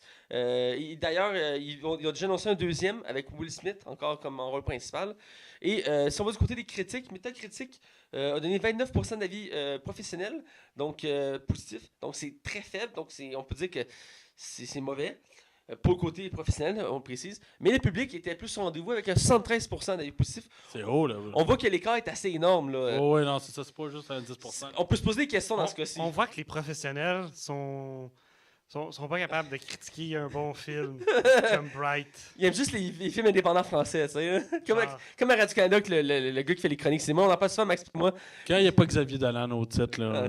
C'est du déjà vu, c'est du ramassé, c'est fade, c'est sans consistance. Je pense que je t'avais dit, hein, quand je t'avais pogné une fois. Ouais. Ah, d'une platitude, le gars, là. Oh mon Dieu. C'est Sors un peu de chez vous. Hey, tu peux être aussi plate qu'un des gars qui commente la circulation à Info-Circulation. T'as déjà écouté ça de 730? Hey, c'est pas en tape. Alors, c'est ça, l'autoroute est un peu ralentie, mais ça va bien. On a un peu de circulation. Hey, c'est ça pendant des heures. Et des heures. Hey, c'est le même gars qui fait la radio à 98.5 pour la circulation de matin. Ah, c'est-tu qui aime pas sa job? Ah, ça paraît tellement. Oh. Il aime vraiment pas sa job. On a perdu Matt, je crois. Il est brisé. En plus, c'est le genre de choses que je préfère ma job par la circulation. Ah, évite, s'il te plaît. Oh mon Dieu, ça me fait tellement rire. Donc, De toute façon, on s'entend que à Châteauguay, il n'y a pas grande circulation, là. Oh, wow. mais pas merci, hein, c'est le centre de la... Je me dissocie. À part le pont Mercier. Mais un peu de respect, Châteauguay est une belle ville. Je tiens à le préciser. Pour ceux qui m'écoutent, et mon On aime boss, Châteauguay. surtout mon boss, qui donne mes payes à chaque semaine. Je tiens à dire, Jamais été à Châteauguay de ma vie. moi non plus avant de travailler. avant de postuler ce job-là, petite anecdote de même. Hey, tu vas avoir de la coupure à faire. Là. Ah, c'est pas grave. Je savais pas, quand j'ai vu le poste, ça disait Radio Châteauguay. Je suis comme, c'est où Châteauguay? Fait que j'étais googlé sur Google. Je pensais que c'était à Québec. Mais moi aussi, je pensais que c'était à Québec. Mais là, je regardais, je fais, ah, Rive-Sud, non, c'est pas si loin. Je le fais dessus. Ah, plus de la merde. Je vais envoyer mon CV. Ils m'ont pris. Vraiment devoir couper ce bout-là. Eh non, c'est pas grave. J'ai déjà compté à mon boss. Donc, Rotten Tomato a donné un avis de 26% d'avis positifs, ce qui est très similaire à Metacritic. Ils n'ont pas aimé. Par contre, le public est encore plus au rendez-vous, avec un 86%. Hey, c'est carrément 60% de différence. Quand il y a un écart comme ça, j'en ai déjà parlé dans une de mes chroniques Zone Cinéma, ça me fait poser des questions sur la pertinence des critiques professionnelles. Quand on voit qu'il y a un écart si drastique, quand il y a un petit écart de 5 à 10%, ça peut se comprendre, même 15% à la limite. Ouais. Mais quand il y a 60% de d'écart, Il y a peut-être quelque chose qui marche pas. Là, il y a un côté sur le public qui était dans le pire, j'en ai lu des critiques de Bright au niveau professionnel. Puis il y a des affaires que je trouve que c'est très justifiable. Puis il n'y a pas tort. Mais à ce point-là, il y a quelque chose que je trouve. J'ai l'impression que c'est du snobisme vu que c'est Netflix. Peut-être. J'ai aussi l'impression que c'est un peu aussi Will Smith. Ces temps-ci, ça fait un bout qu'il fait pas de tant bon film que ça. Ça fait longtemps qu'il n'a pas fait un grand film comme il nous a habitués à l'époque. Ouais. Puis je pense dans un sens, il est peut-être un peu boudé aussi d'Hollywood, justement, parce qu'il il fait des mauvais films et qu'il se dit il doit faire encore un mauvais film s'il vient d'en faire 3 un an de l'autre. Donc peut-être c'est un lien. C'est facile. Là, donc on va être du côté box-office. On peut pas voir le box-office parce que c'est Netflix. Par contre, tu as le budget à nous parler. Ouais, 90 millions, c'est le budget le plus élevé de Netflix au niveau de la production. Là. On parle de films, là, on parle pas de séries. De films, 90 millions, c'est énorme. Là. C'est énorme, surtout que le tiers était pour le salaire de Will Smith. Je dis ça en joke. C'était un gag. C'est original, donc c'est pas basé sur une œuvre. Mais t'as peut-être pas tout à fait tort, mais en tout cas. Ouais, je sais qu'il coûte quand même cher comme acteur. Reste que. D'ailleurs, il a été confirmé pour Suicide Squad 2, puis un autre film aussi, j'ai oublié, de DC. Je pense que c'est Batman, mais je suis pas certain à 100%. Mais il reste que. Je pense qu'il même s'il fait pas des super bons films en ce moment, il fait quand même des gros films, il reste à flot. Mais tout ça pour dire qu'on n'a pas la note. Le casting avait été choisi. C'est les acteurs qui voulaient à la base. C'est intéressant en soi parce que souvent dans les grosses productions comme ça, les acteurs, il y a beaucoup de changements qui se font dans le sens qu'on veut tel acteur, il peut pas, on va avec lui. Dans ce cas-ci, tous les acteurs qu'ils voulaient, ils les ont eu. Ouais. Donc c'est quand même intéressant à mentionner. Ça va toujours avec la vision du réalisateur. Ouais, c'est ça, le réalisateur voulait ça. Entre autres, il y a un acteur, je ne connais pas son nom par cœur malheureusement, mais celui qui faisait El Diablo dans Suicide Squad. Donc ça fait partie d'un des deux acteurs avec Will Smith qui a qui avait déjà travaillé avec les réalisateurs pour Suicide Squad, qui revient dans ce film-là. Par contre, lui qui fait El Diablo dans ce film-là, je pense qu'il fait un gangster, je suis pas sûr. Non, il joue le policier. Ouais, ça. Je me rappelle plus son nom. Bref, il fait un rôle secondaire, mais il reste que c'est le genre de réalisateur qui aime utiliser les acteurs qu'il aime. Il y a beaucoup de réalisateurs qui font ça, qui ont des acteurs chouchous. Exemple, Tarantino, il est reconnu pour ça. Avec Samuel Jackson. Avec Samuel Jackson, entre autres, il aime ça reprendre les acteurs qu'il aime. Tim Burton avec Johnny Depp. Voilà. Donc, il y a des réalisateurs, même sûrement, peut-être que Will Smith va devenir l'acteur de ce réalisateur-là, on ne sait pas, mais il s'est rendu 2 films en comme 2 ans. Donc, il est bien parti pour ça. Ça peut être bien parce que quand un acteur et un réalisateur se suivent, ça peut créer quelque chose d'intéressant. Comme Johnny Depp qui a permis autant de faire connaître Tim Burton que lui-même. Donc, on verra bien. Donc, on va aller du côté des acteurs pour commencer. En fait, donc, je vais mettre en contexte. Le film Bright, dans le fond, l'histoire, ça se passe dans notre présent à nous, mais c'est un univers où la fantaisie existe. Donc, les elfes, les orques, les fées, tout ça existe depuis toujours et ils ont cohabité avec nous, les humains. Et là, on est à une époque présente, ce qui est particulier, parce que d'habitude, on voit ça au Moyen-Âge. Et là, on suit Will Smith, qui est un policier, qui est mis avec le premier policier orc, qui est joué par Joel Edgerton. Et dans ce univers-là, les orques, c'est comme les Afro-Américains de l'époque. Ils sont victimes de racisme. Donc, il doit gérer cette situation-là. Et en même temps, il doit élucider une enquête sur qui est très louche, qui est très sombre, qui joue sur le destin de toutes les races sur Terre. Donc, j'en dirai pas plus parce que je pourrais spoiler. Mais reste que c'est comme un film policier, style body police, qu'on suit un duo de policiers qui sont pas faits pour être ensemble, qui sont réunis ensemble. Ils doivent réussir à sauver. Dans ce cas-ci, c'est l'humanité, si on peut dire. Rien de moins. Là. Rien de moins. C'est plus loin que juste une ville ou quelque chose. Donc, c'est ça. Donc, on va être du côté des acteurs. Je vais vous demander votre avis rapidement sur 2 acteurs, les 2 principaux, le duo. Je pense que pour le reste, c'est pas nécessaire en soi. Donc, on commence avec Will Smith. Évidemment, on peut pas passer à côté de lui. Je vais commencer avec Hugo, puis c'est un petit moment qui est silencieux.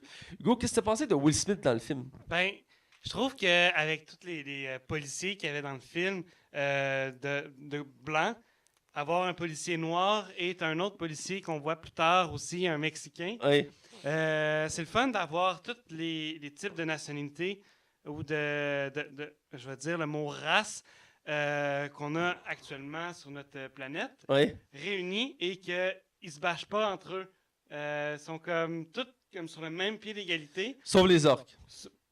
Nos races sur le même pied d'égalité. Tu vois, un peu comme à notre manière de nous, on va avoir des blancs, des noirs, des latinos, mettons des musulmans, des juifs.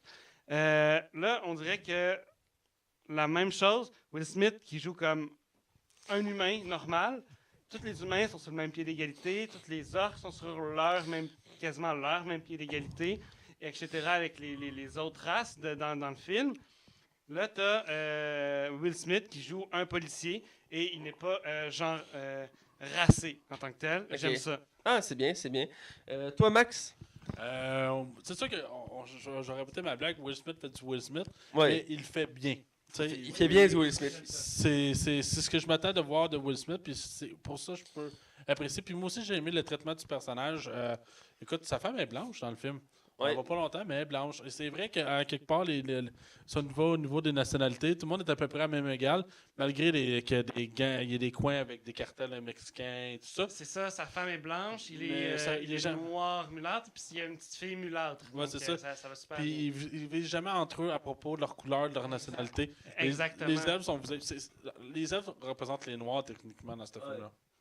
Ben, c'est la critique qu'on voit du film, c'est que c'est une représentation du racisme par rapport. Là, ils ont pris les orques pour montrer un autre aspect, mais ça reflète bien, le racisme envers les Noirs. Ouais. Donc, c'est un peu pour faire un message. Le film se veut en sens une sorte de critique du racisme. Je trouve qu'il ne l'utilise pas à son plus grand potentiel, par exemple. Il aurait pu le Ouais. faire encore plus. Mais pour finir avec Will Smith, je suis d'accord même avec vous. Will Smith fait du Will Smith, mais il est bon dans son rôle. C'est sûr qu'il ne se démarque pas tant que ça, mais il reste que. Oui, j'ai aimé le fait qu'il est pas. On fixe pas sur le fait qu'il soit noir, mais que c'est un policier et qu'il y a une mission, tout ça. Et il y a un côté moral, j'ai beaucoup aimé son évolution. Parce qu'au début, il penche du côté de la majorité. Puis à force du film, il va finir par réaliser que non, ça marche pas. Je me gauche, je suis mieux de rester de l'autre côté. Fait qu'il va aller appuyer son coéquipier. Et ça, j'ai bien aimé ça. C'est le genre de film qui aurait pu clairement sortir au cinéma. Ouais, effectivement. Exactement. J'aurais aimé ça le voir au cinéma, puis pas qu'il sorte sur Netflix direct. Quitte à ce qu'il sorte au cinéma avec comme une production de Netflix. Ça aurait pu, ce serait pas impossible. On avait déjà parlé de sortir des films simultanément sur Netflix et au cinéma. Mais ça, à date, ça n'a jamais. Ouais. Ben, c'est intéressant. Quoi que Netflix, c'est leur avantage, ils diffusent tout en direct. Mais souvent, tu peux acheter leurs séries et leurs films en Blu-ray, par exemple. Ouais. Ouais, c'est vrai. Donc, pour continuer, je vais finir avec l'autre acteur, son partenaire, c'est l'autre personnage qu'on voit le plus souvent dans le film, à part Will Smith. Parce que c'est vraiment centré sur ces deux-là. Les autres, on voit des personnages, mais sont quand même pas mal plus secondaires. Même le méchant, on voit presque peu les méchants. C'est vraiment concentré sur ce duo-là, de s'entraider. Ce qui est bien en ça fait une belle dynamique. Et l'acteur, c'est Joel Edgerton, je le répète. Et je vais commencer par parler. Après, je vais vous laisser aller. Je sais pas c'est qui l'acteur, je l'ai pas reconnu parce qu'il est très maquillé dans le film, on se cachera pas. Exactement, oui. Je connais très peu Joel Edgerton. Ben, Donc, je peux pas parler de son jeu de rôle d'acteur, mais jouer un orc, quand tu regardes tous les autres orcs dans le film, c'est comme waouh, c'est bien joué. Qu'est-ce que je pourrais dire d'autre? ben, c'est à moi d'en parler, mais c'est bien, Hugo. Je vais commencer à en parler puis te laisser après, mais c'est correct. Ah, ok, ouais. Mais c'est correct que tu as dit ton opinion. On est ouvert à tous. Donc, je voulais dire, ben, j'ai apprécié son personnage. J'ai trouvé qu'il reflétait bien le côté. Tu sais, il se laisse pas apitoyer par le fait qu'il est victime de racisme. Tu vois qu'il persévère, puis il essaie de briser les préjugés. Puis tout le long du film, il arrête pas de dire, toi, t'es comme tous les orques, tu fais la même chose, t'es égoïste, tu veux tout le temps te battre, tu t'aides juste les tiens, tu te fous des autres races. Puis comme, non, c'est pas vrai. Puis il arrête pas de le répéter. Puis tu sens qu'il se dit la vérité, mais personne ne le croit. Puis ça prend du temps, puis j'ai bien aimé son personnage. J'ai aimé aussi Il joue un personnage un peu d'incompris. Ouais. C'est comme, oui, j'ai fait telle affaire, c'est ça que j'ai écrit sur papier, mais personne ne me croit. Ouais. Il se bat contre tout le monde pour dire qu'il dit la vérité. J'ai été surpris par le côté maquillage, dans le sens que les orques qu'on a l'habitude de voir, généralement, sont, mettons, toutes verts, exemple, ou d'une couleur foncée, comme dans la Seigneur des Anneaux, sont brun-gris. Donc, ça dépend des versions, mais d'habitude, ils sont unis. Ils ont une couleur unie. Dans ce cas-ci, ils ont opté pour un peu un mélange de couleurs. Un mélange de gris, de vert et de bleu. Ouais, c'est comme des taches. La plupart des orques ont des taches sur leur visage. Pis tout. C'est comme un peu comme des taches de naissance, mais eux, ça crée une autre couleur. J'ai aimé ça faisait comme unique en son genre. Ça se démarquait des autres versions d'orques qu'on avait déjà vues. Donc, j'ai apprécié ce côté-là. En régional, j'ai bien aimé sa performance. Je trouve qu'il s'est très bien démarqué. Je serais curieux d'entendre Max. Tu sais, comme tu disais aussi, laisse pas s'appuyer sur ce sort qu'il est rejeté par les orques. Les humains ne le veulent pas dans la police.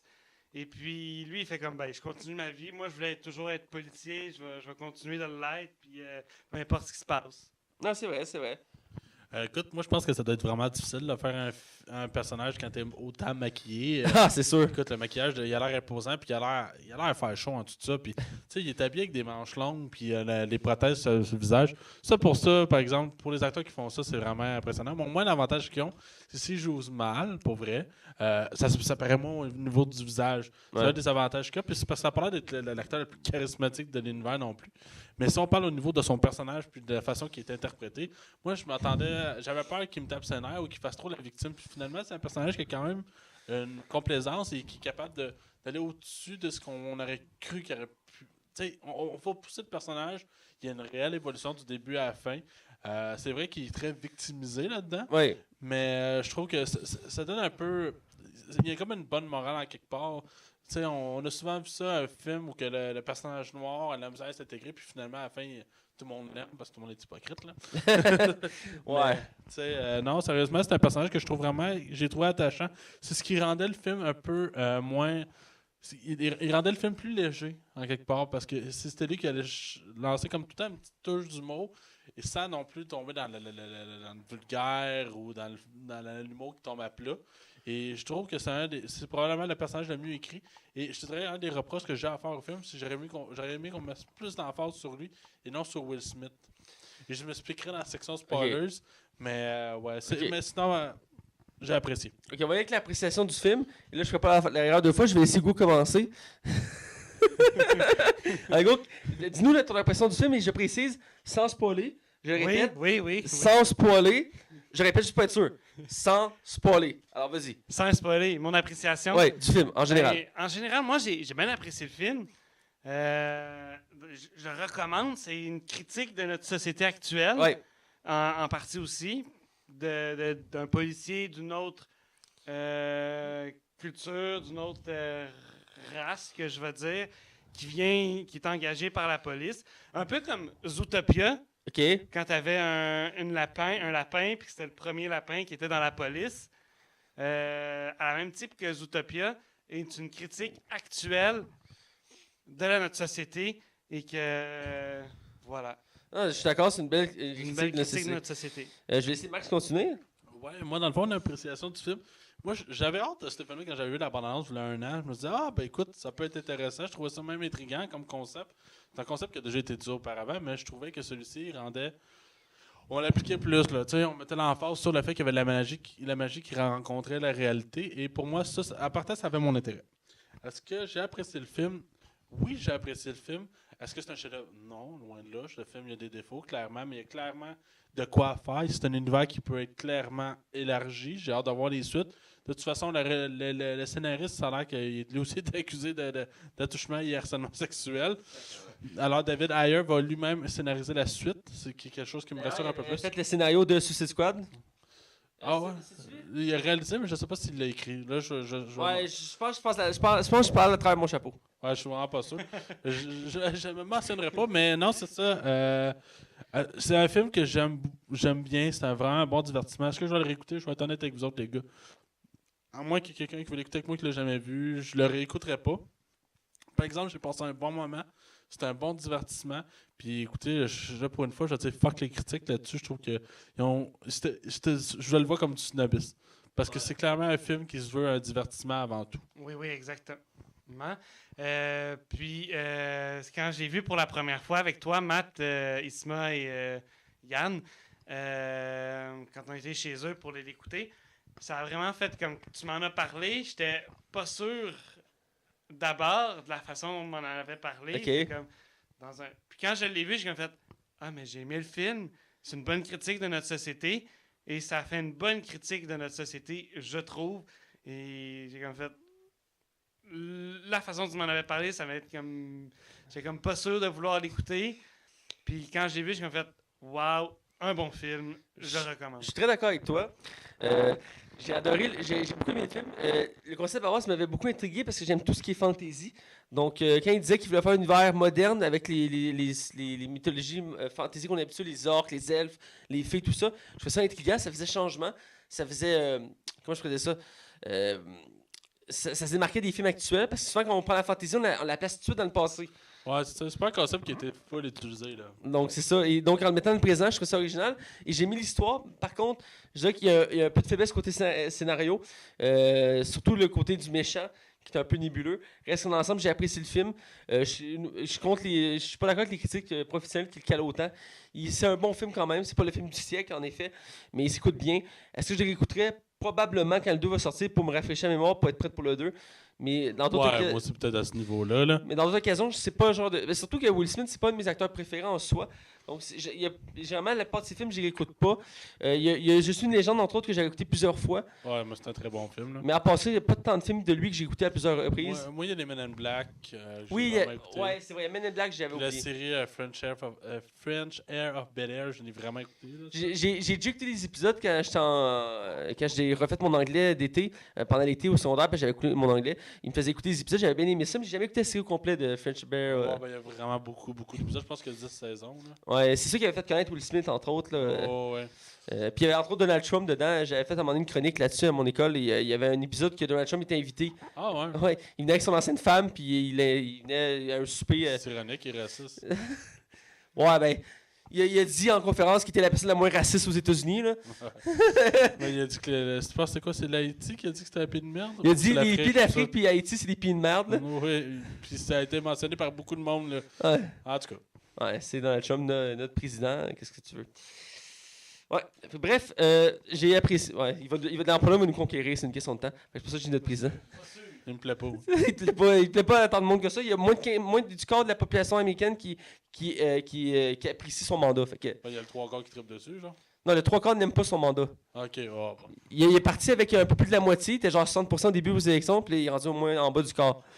Pas d'une idée. Moi, je te le dis, il va être élu, hein. Ah, il y a des chances, Mais là, Oprah a dit qu'elle voulait pas se présenter. Là. C'est un peu dommage. Ah, je l'ai pas vu passer ça. Ouais, bref. Pour finir, j'ai apprécié le film. Comme je dis, c'est une belle critique de la société. Je trouve que c'est bien reflété. Par contre, il y a des directions qui auraient pu être retravaillées. Des bouts dans le film que je trouve un peu flou, un peu mal faites. Dans l'ensemble, c'est bien. Je trouve que oui, on met quand même pas l'emphase sur Will Smith, mais c'est même dans tous ses films. Donc, j'ai fini par être habitué de. Quand j'écoute un film de Will Smith, ben, je sais que on va mettre en emphase sur Will Smith, mais vraiment beaucoup. T'sais. J'ai l'impression que ça fait partie de son contrat. Je pense qu'aussi, ouais. Suicide Squad, là, ça aurait été écœurant que Will Smith soit un personnage secondaire pour elle. Ça aurait été plus intéressant de le voir en secondaire que de le mettre en face. Je pense que Deadshot est un personnage comme intéressant pareil. Ouais. Mais c'est probablement pas le personnage le plus charismatique de l'univers de DC. Là. C'est pas le plus charismatique, mais dans la Suicide Squad, à la base, c'est lui le leader. Donc, Ah ouais, c'est lui le leader? dans les comics, avant la nouvelle version, parce qu'il y a une nouvelle version qui est sortie. C'était Deathstroke. Non, Deathstroke, il est secondaire. Il n'est pas été tout le temps dans la Suicide Squad, il est secondaire parce qu'il est trop instable comme personnage. Mais pour finir cette parenthèse-là, la nouvelle monture qu'ils ont faite pour DC récemment, ils ont pris la team qui est dans les films. Dans le film en ce moment, ils ont pris la même team. Mais avant ça, la team originale était différente. Il y avait entre autres King Shark dedans. Et le leader, c'était toujours été Deadshot. Parce que c'est le moins fou de la gang, c'est le plus stable. Okay. Parce que contrairement à Harley Quinn, King Shark, tous ces bonhommes-là, lui, il n'y a pas une certaine folie. Lui, c'est un tueur à gage. Donc, c'est pour ça qu'il est choisi comme leader. Des fois, c'est Captain Boomerang aussi qui est leader. Ça dépend des moments. Mais c'est une nouvelle version. On décide de copier le film, de mettre Rick Flag comme leader et tout ça. Donc, bref. On va aller du côté spoiler pour un peu parler en détail du film. Alors, on y va. Attention, vous rentrez dans la zone spoiler. Attention, vous rentrez dans la zone spoiler.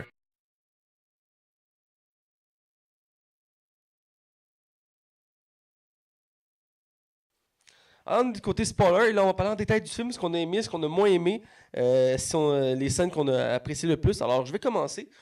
J'ai trouvé intéressant que dès le début, ils nous mettent en contexte l'univers, dans le sens que dès le début, on voit Will Smith, veut pas ses personnages principaux, et ça aurait pu commencer comme un film ordinaire de policier. Il se prépare à aller travailler, tout ça. Et là, il dit ok, je vais m'en occuper, puis il sort dehors, puis après, on a pu s'attendre qu'il écrase des mouches, mais non, il va écraser une fée. J'ai trouvé que ça mettait bien en contexte l'ambiance du film, dans le sens que c'est normal qu'il y ait de la fantaisie un peu partout. Fait que là, il tue une fée comme s'il tuait une mouche. J'ai trouvé ça intéressant. J'ai bien aimé ça.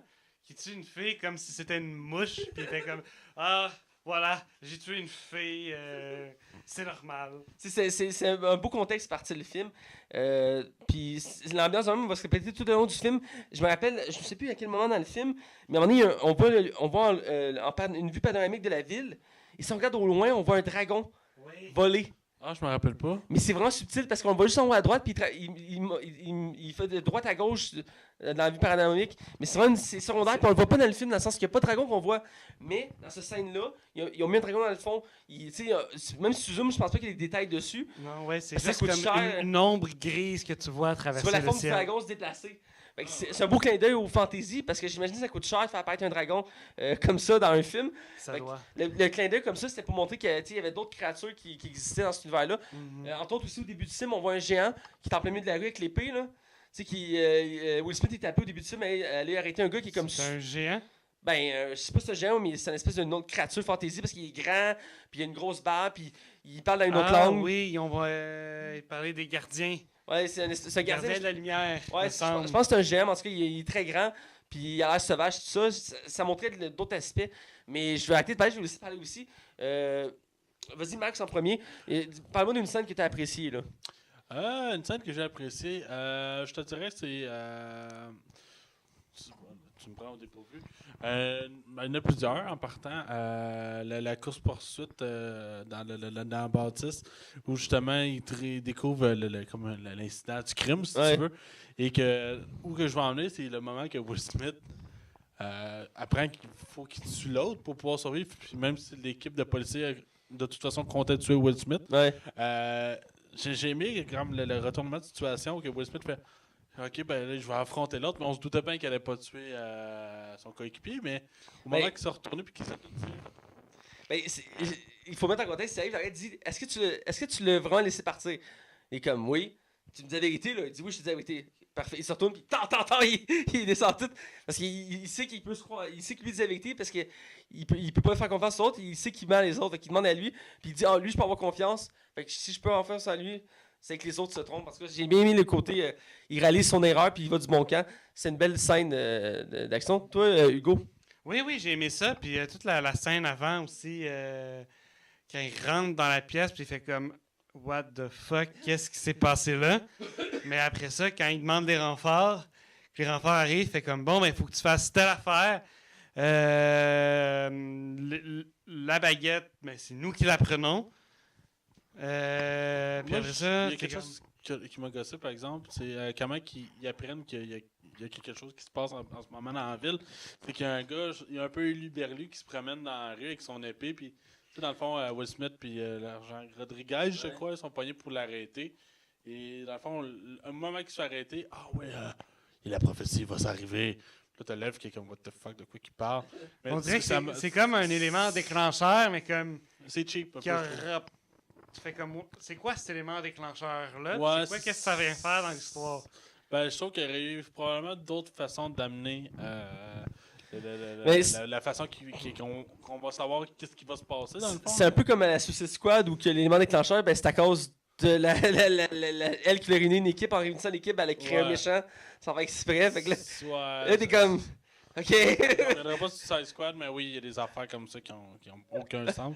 Mais sinon, sérieusement, j'ai vraiment beaucoup aimé la photo du film. Genre, c'est comme brun, sale. Ouais, tout le temps nuit, il fait tant sombre. Il y a une scène, je pense, dans le jour, puis c'est au début.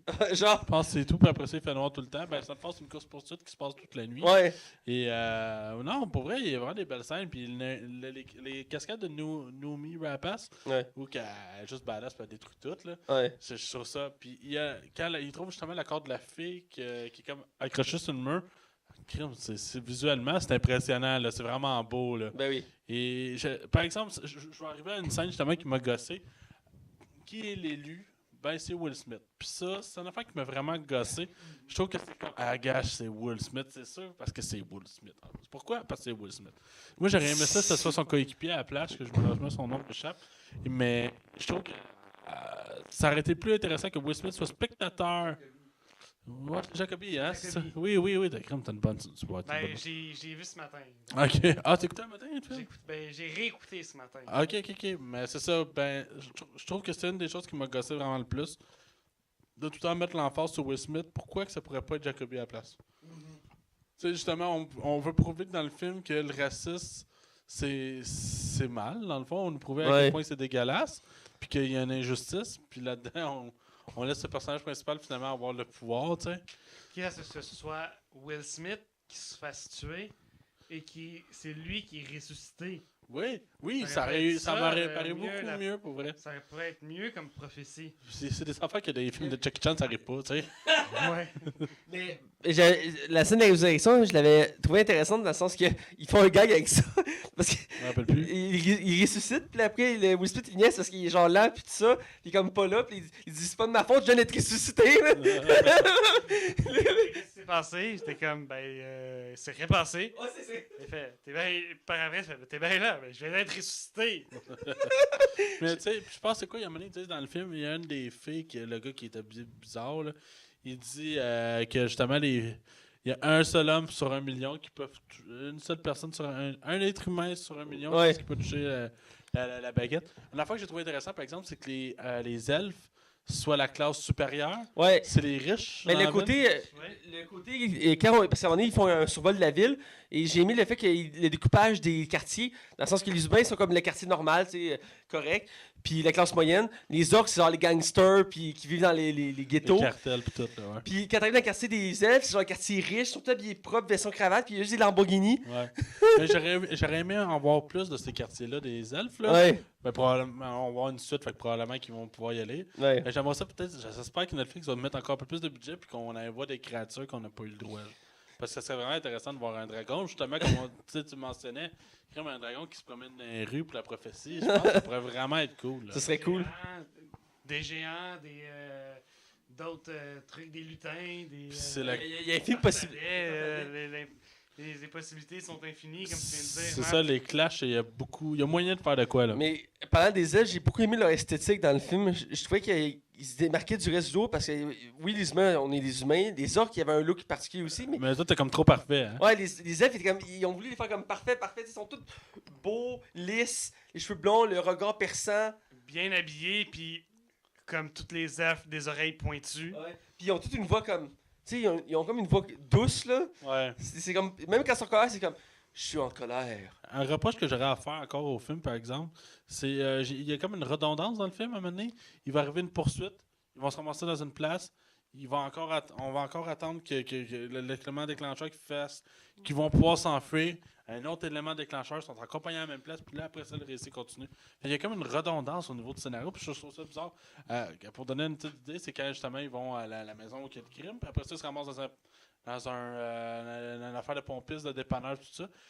Puis il y a une autre scène par après, je pense qu'ils se ramassent dans une maison qui est en feu. Fait qu'il y a tout le temps un chemin, une scène, un chemin, une scène. C'est bizarre comme redondance. Puis je pense que ça, c'est un problème au niveau du scénario, là.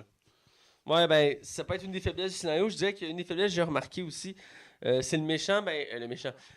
Je me rappelle, Nomi? Ben, la méchante elfe, on la voit de temps en temps à travers le film, elle pourchasse les héros, puis elle tue du monde au fur et à mesure, mais je veux dire, elle n'arrête pas de parler qu'il y a un grand seigneur noir qui doit revenir, tout ça. Il en parle tout le long du film, tu es comme, ok, mais j'ai hâte de le voir si ça va être quoi, il a l'air si terrible que ça. Je pense que c'est voulu. Ouais, ben, je pense que c'est quand ils ont annoncé 2, j'ai fait, ok, là, je comprends, dans le sens que sûrement qu'ils voulaient le teaser pour le mettre dans le 2. Moi, je te regarde, je vais le mettre dans le 3.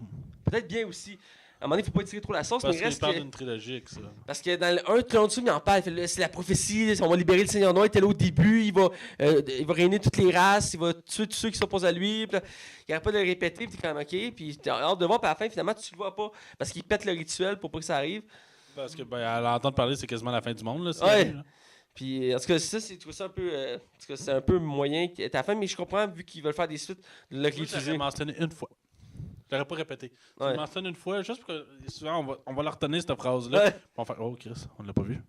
ça veut dire qu'il va arriver plus tard, tu sais. Ça a pu créer un suspense intéressant. Mais dans l'ensemble, j'ai bien aimé l'histoire. Oui, il y a une petite redondance à un certain moment. Mais dans l'ensemble, ça fait des belles scènes d'action et des belles scènes d'émotion aussi. Parce que les deux personnages vont développer une amitié. Ils vont avoir des beaux dialogues autant humoristiques que sentimentaux. Et c'est vraiment bien fait. Là. Il y a leur amitié qui se développe. Mais une autre scène, tu sais, Max parlait de la scène du dépanneur. Tu sais, c'est une fusillade qui commence. Puis les deux policiers disent au gérant du dépanneur, éloignez-vous de la fenêtre. Puis le gérant qui laisse ça là avec son fusil, qui regarde, qui reste là, passe pas comme ah non, je vais m'en aller. Non, on dirait qu'il n'y a juste pas besoin du personnage. Puis ils ont dit on va le tuer. Ouais. Au lieu de dire non, t'as une fusillade, tu t'éloignes d'une fenêtre. Souvent dans les films, même moi j'appelle ça des NPC, là, des figurants ou des personnages secondaires. Il y a juste tout le temps cave. Ils font tant des réactions stupides. On voit plus souvent ça dans les films d'horreur ou les films de les films d'action, mais de plus de créativité, là, où que les personnages secondaires sont toutes caves, mais surtout les films d'horreur, particulièrement. C'est genre, faut pas être dehors, le gars il nous attend dehors avec une machette. C'est vraiment quoi, puis elle sort dehors en sous-vêtements pour checker ce qui se passe, puis elle se fait tuer, tu sais. Il y a une affaire que j'ai aimé, j'ai trouvé que c'était un choix judicieux au niveau du scénario, parce que c'était immoral. Will Smith tue ses coéquipiers, on est d'accord? Ouais. À la fin, il les honore. Ouais. Il les honore, puis c'est des ripoux, là. Mais il les honore pareil. Fait qu'il est comme. En quelque part, il est gagnant, mais il est-tu tellement. Il est-tu vraiment. Non. Fait que c'est quelque chose que j'ai trouvé vraiment comme intéressant comme point de vue. Parce que, en quelque part. Pas parce que. J'ai trouvé ça osé, parce que c'est vrai que c'est immoral, puis ça aurait pu être fini. Ouais.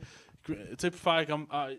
Les dénoncer en tant que méchants, mais non, à la place, on a décidé de les honorer.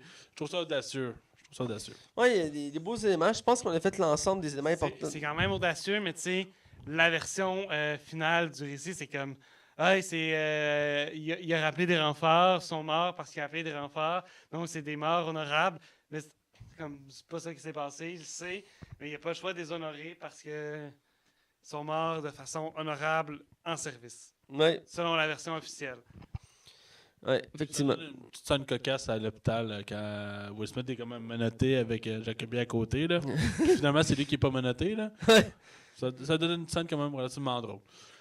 Est-ce que tu as autre chose à rajouter, Matt? Ou Moi, j'ai dit pas ce que je voulais dire du film à l'ensemble. Il y a la fin, comme j'ai parlé un peu, qui est pas super marquante en soi.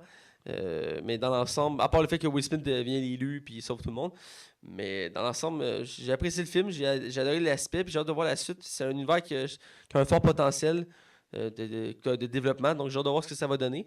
Puis je pense qu'on est rendu au moment de la note. Tu es d'accord avec moi, Max? Ouais, moi je suis dans. Donc on va avec la note. Donc je vais te laisser commencer, Max. Écoute, c'est pas un film qui est parfait, il y a des défauts. Je remets encore en doute le fait qu'on met Will Smith en avant-plan. Je pense que c'est un problème de contrat. Mais mettons, mis à part ça, c'est un bon divertissement, c'est le fun. Écoute, il est sur Netflix, tu peux pas chialer. Ce film-là, il est offert par Netflix. Au moins, il ose des choses, puis c'est des concepts qui seront probablement jamais proposés au cinéma. Ben oui. Fait que, go for it. Alors, je donne un 3 sur 5. J'espère donner beaucoup plus tard, mais pour les suites éventuelles. Mais pour moi, c'est un bon départ pour un des premiers vrais blockbusters de Netflix. Je vais dans la même ordre d'idée. Je donne un 3 sur 5 pour ce film. C'est un film que j'ai apprécié, mais il y a ses défauts en soi. Effectivement, Will Smith fait du Will Smith, donc en le voyant trop en premier plan, des fois, ça vient un peu une overdose à certains moments du film, c'est le terme que j'utiliserais. Donc oui, c'est agréable de le voir, mais à un moment donné, quand t'en mets trop, c'est comme pas assez. Donc, à un moment donné, il y a un dosage à faire, mais dans l'ensemble, j'ai apprécié le film. Le film est original, j'ai hâte de voir les suites. Il y a tellement de possibilités à faire avec ça. J'ai mis des détails, comme je dis, j'ai remarqué le dragon, puis ça m'a fait beaucoup rire. J'étais comme, ben voyons qu'on pensait à mettre ces petits détails-là pour dire qu'il y a d'autres créatures dans l'univers. Mm-hmm. Puis peut-être juste une phrase qui a été dite dans le film que j'ai trouvé tellement bien. À un moment donné, ils font ouais, nous autres, comment c'est pas des elfes, c'est des. Les orques? Les orques, on les met au football en défense. Pourquoi? Parce qu'ils sont plus lourds, fait que c'est physique. Alors c'est normal qu'ils soient là. Mais ça, c'est lancé comme un clin d'œil sur le fait que parce que c'est un noir et court vite. Ouais. C'est vraiment ça. Puis ça, j'ai trouvé ça tellement brillant comme phrase. Il faut le mentionner quand le film fait des bons coups. Là. Ben, c'est des belles références. Ça me fait penser beaucoup aux films Zootopia qu'on a un peu parlé tantôt, qui comparent les animaux à certaines ethnies, si on peut dire, qui disaient si t'es un renard, tu peux pas être policier, là, parce que les renards, ils sont pas fiables, là, tu peux pas te fier à un renard. Exact, C'est tous des voleurs. Ah, c'est tous des voleurs, tu sais. C'est les préjugés. C'est un peu le même genre qui est mis ici. C'est sûr, ils ont un peu, vers la fin du film, ils perdent un peu ce message-là parce qu'ils vont juste se foncer dans l'action. Le début du film, ils rouvrent bien la porte à ça, mais à un moment donné, ils perdent un peu le fil de ça, parce qu'on en parlait un peu tantôt. Mais dans l'ensemble, ils mettent un 3 sur 5, toi, Hugo? Oui, moi, j'ai hésité longtemps à voir si je mettais un 4 ou si je mettais une autre note. Finalement, je vais mettre un 3.5. C'est vrai qu'il n'est pas parfait. J'espère que les autres films vont être meilleurs, qui vont mieux développer les caractères, les personnages. Voilà, je donne un 3.5. Ah, c'est généreux, c'est généreux. Je suis généreux, je me sens généreux, donc un 3.5. C'est moi qui est généreux, mais c'est bon, Hugo, tu fais l'équilibre entre moi et Max, c'est voilà. bien. Donc, c'est déjà la fin de notre émission. Alors, c'est le mot de la fin. Comme d'habitude, vous pouvez me suivre, moi, sur Facebook, Mathieu Baye-Prévost. Vous pouvez suivre Max Taillon sur Facebook et Twitter. Vous pouvez suivre Hugo sur Facebook et Tinder à Non, Hugo non, Maze. pas Tinder, oublie Et ça. non, c'est tout, c'est Badou, hein? Ouais, c'est Non, Badou. non, Zouk. Attends, on parlera pas de... On a déjà plus de temps pour Matt, toi, on Hugo. parlera pas de rap. On a déjà plus de temps pour toi, Hugo. Malheureusement, c'est déjà tout pour l'émission. Et puis nous suivre la Ligue des cinémas sur Facebook, Twitter, iTunes, YouTube, Canal Cinéma, DJ Pod. Et bientôt, à partir de la semaine prochaine, c'est en travail, voyons, excusez-moi, mais ça va apparaître. C'est les samedis soirs à la radio où je travaille, le 109 CHI. Nos épisodes vont être diffusés chaque samedi soir à partir de samedi prochain. Donc, à ne pas manquer si vous écoutez cette radio-là ou vous voulez l'écouter, c'est une bonne occasion. Effectivement, mais est-ce qu'il y a un site internet où on peut t'écouter, Matt? Oui, sur le site de CHI, c'est le 109fm.net. Il y a une section à droite sur le site, vous pouvez cliquer pour écouter la radio en direct ou aller dans les onglets et écouter les chroniques qui sont déjà enregistrées, dont mes chroniques à moi sur les séries. À chaque semaine, je fais des chroniques sur les séries TV pour l'émission du matin, qui est l'émission Mélie Milo, animée par mon ami Maude. Donc voilà, c'est déjà tout pour notre podcast et je vous dis à la semaine prochaine.